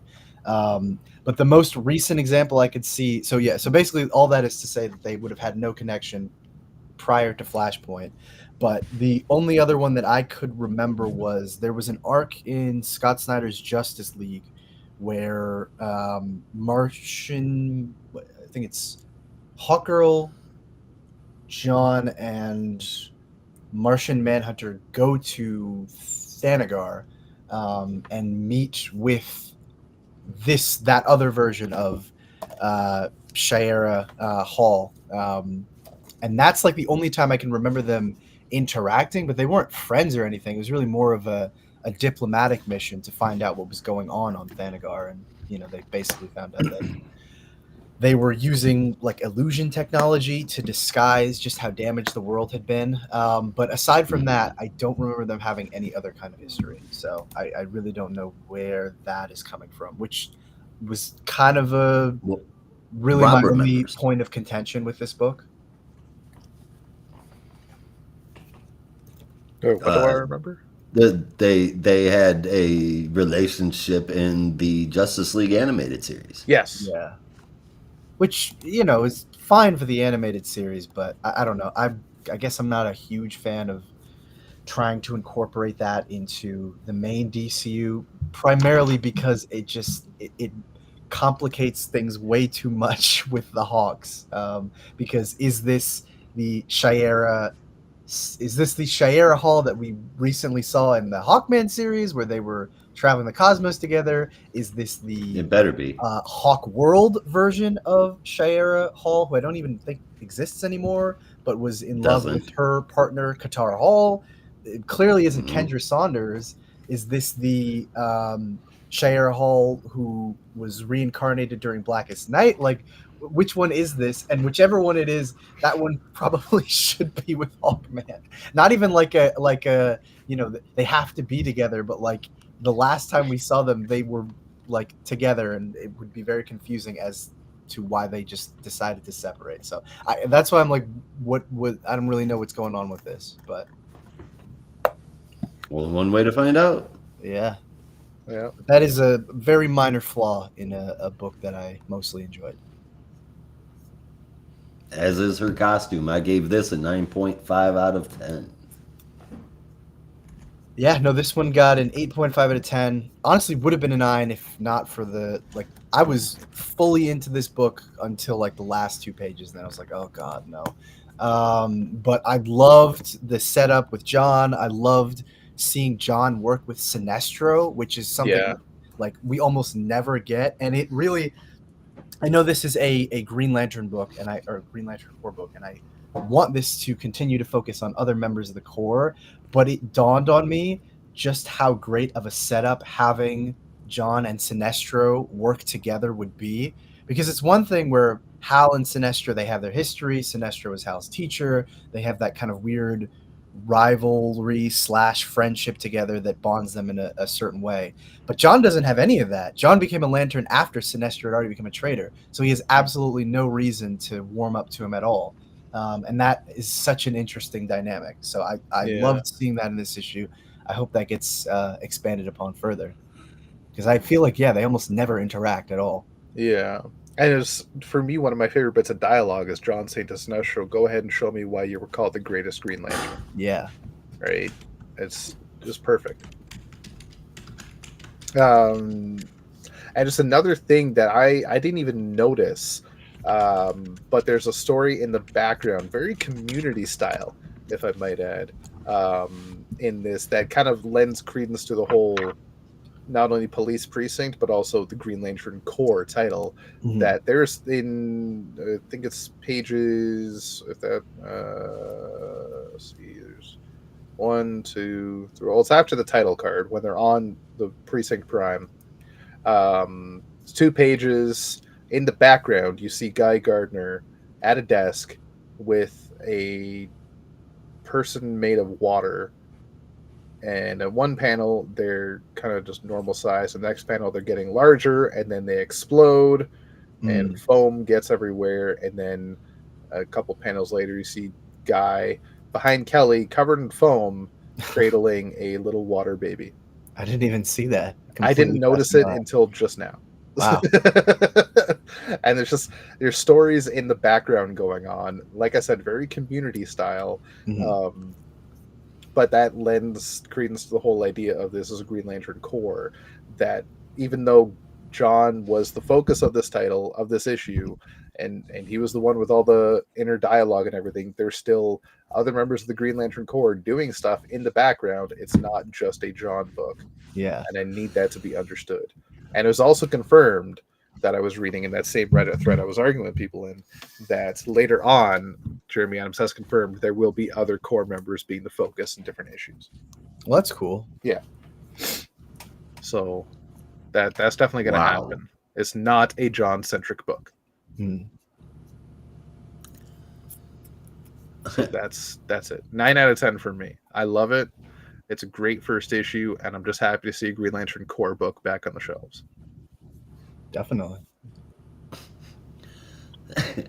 So I had to Google it, right? Yeah. I type in Hawk Girl and John Stewart relationship. I get in the DCAU, Hawk Girl and John Stewart develop a significant relationship during the time of the Justice League and Justice League Unlimited.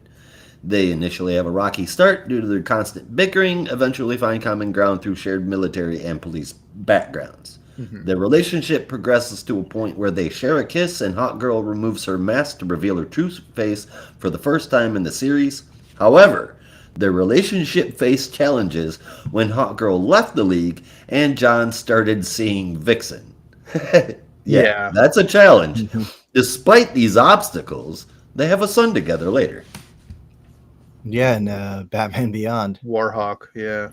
Yep. Another. No, it says in the series finale, Destroyer, Shiera and John resolve to remain friends, leaving the romantic relationship ambiguous. However, the creators have suggested to viewers that they should be able to imagine what happens next based on that series ending. So a little tidbit for you. Throughout the animated series, there were specifically 34 moments where John and Shiera had romantic linkings. And once they got to the 34th moment, Warner Bros. Was like, okay, maybe we need to cool a little bit and like have John be with somebody else for a bit because like this is getting complicated with all the Hawks, and they've made it a rule, no more. So if you want to know more, Google John Stewart Shiera Hall relationship Rule 34, and you'll find out all about that. Yes, I will definitely do that. What was the rule called again? 34. Oh, okay. Yeah. Interesting. Don't look at what the other 33 rules were. I just wanted to see if I could make Josh do it. No, ain't gonna make me do it. And dear listeners, don't look up anything on the internet with Rule 34. No, don't do it. Don't. It's not. Rule 33 is fine. Yeah. Rule 34. Yeah, Rule 34 is a bad idea. Always, okay? Unless you're into that sort of thing. I'm not. What I am into is our top 3 and favorite moment. I'll go ahead and go first. My third place is going to go to... Oh, that's really tough between Black Lightning and Aquaman, but I'm feeling a little salty about Black Lightning definitely ending next month. So let's go with Aquaman in third place, Batman and Robin in second place, and in first place, Green Lantern Corps. And then my favorite moment is going to be when I flipped that page and I saw that purple sumbitch sitting there in a green costume. That was something else. I went, oh yeah. I said something similar, but I said, oh shit. My top 3 is very similar, but I'm going to give Aquaman number 3 instead of Black Lightning. Just beat out in scores. I did. I thought you gave it to Black Lightning, number 3. No, I said I'm salty about Black Lightning ending next month, so I'll give it to Aquaman. Oh, okay. Yeah, so number 3 is Black Lightning. So I guess mine's exactly the same. My number 2 is Batman and Robin, and my number 1 is Green Lantern Corps. My favorite moments, which I just discovered existed, is going to be that series of panels in the background of Guy just having a little story with a water-based life form and them giving birth. And Guy having to clean it up and take care of the baby.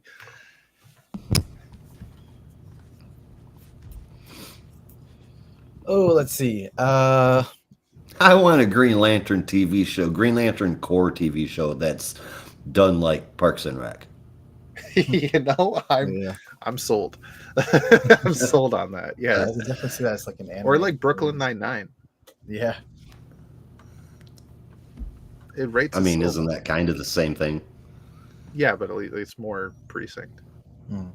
Because you could think you could match like Brooklyn Nine-Nine characters to specific lanterns, like Terry Jeffords, very much Kilowog.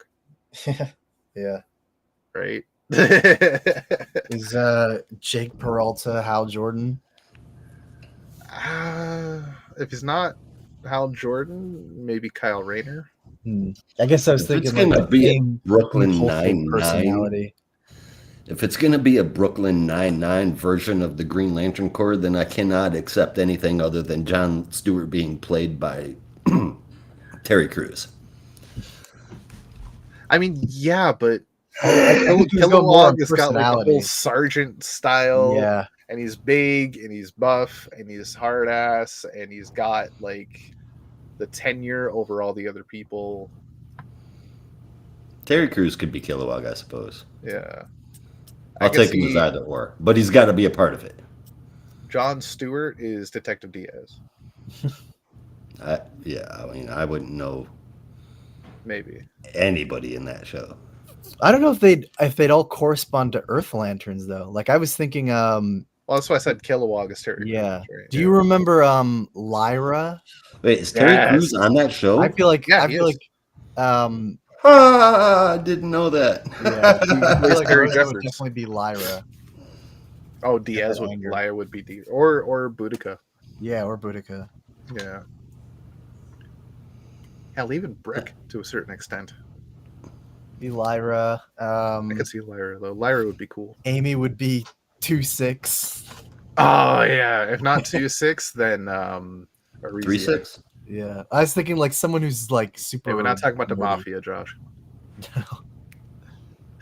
That's East Coast rap. I was never a fan. Yeah. No, Jake could be Hal, and then Boyle could be Kyle. But then Kyle is basically the sidekick. That's hard to see. Yeah. You know what's even harder to see? What? Hitchcock and Scully. Oh my god. Simon and Guy. But I could see it. Yeah. Or the two of them fucking around. or wait, you're gonna love this. Hitchcock and Scully are like more incompetent versions of Izamat Cole and Vassarn. Oh, that's perfect. That's They're bickering all the time. That is so so it's like, perfect. Yeah, just imagine them like instead of fighting over Thanagarians and Ranians, they're fighting over like chips and food. Now that you've opened my mind to Tomasi's Green Lantern Corps, Amy is Saranic Natu. Yeah, I can see that. Definitely. Yeah. I can't help but feel like I'm forgetting somebody. Brandon in his top 3 and favorite moment. Yes. Yeah. Oh. And also Princess Island, but sure, I'll give my top 3. Number 3, I also have Aquaman number 2. And number 2, I have Green Lantern Corps. But much to your surprise, my number 1 this week is Batman and Robin number 18. I did really enjoy that issue. Favorite moment, though, probably has to go to... I don't know if I can choose a specific moment, but maybe just any panel of Aquaman doing his blood-bending thing, because I love Avatar. And I was totally ripped off from that, but it was awesome. So that was pretty cool.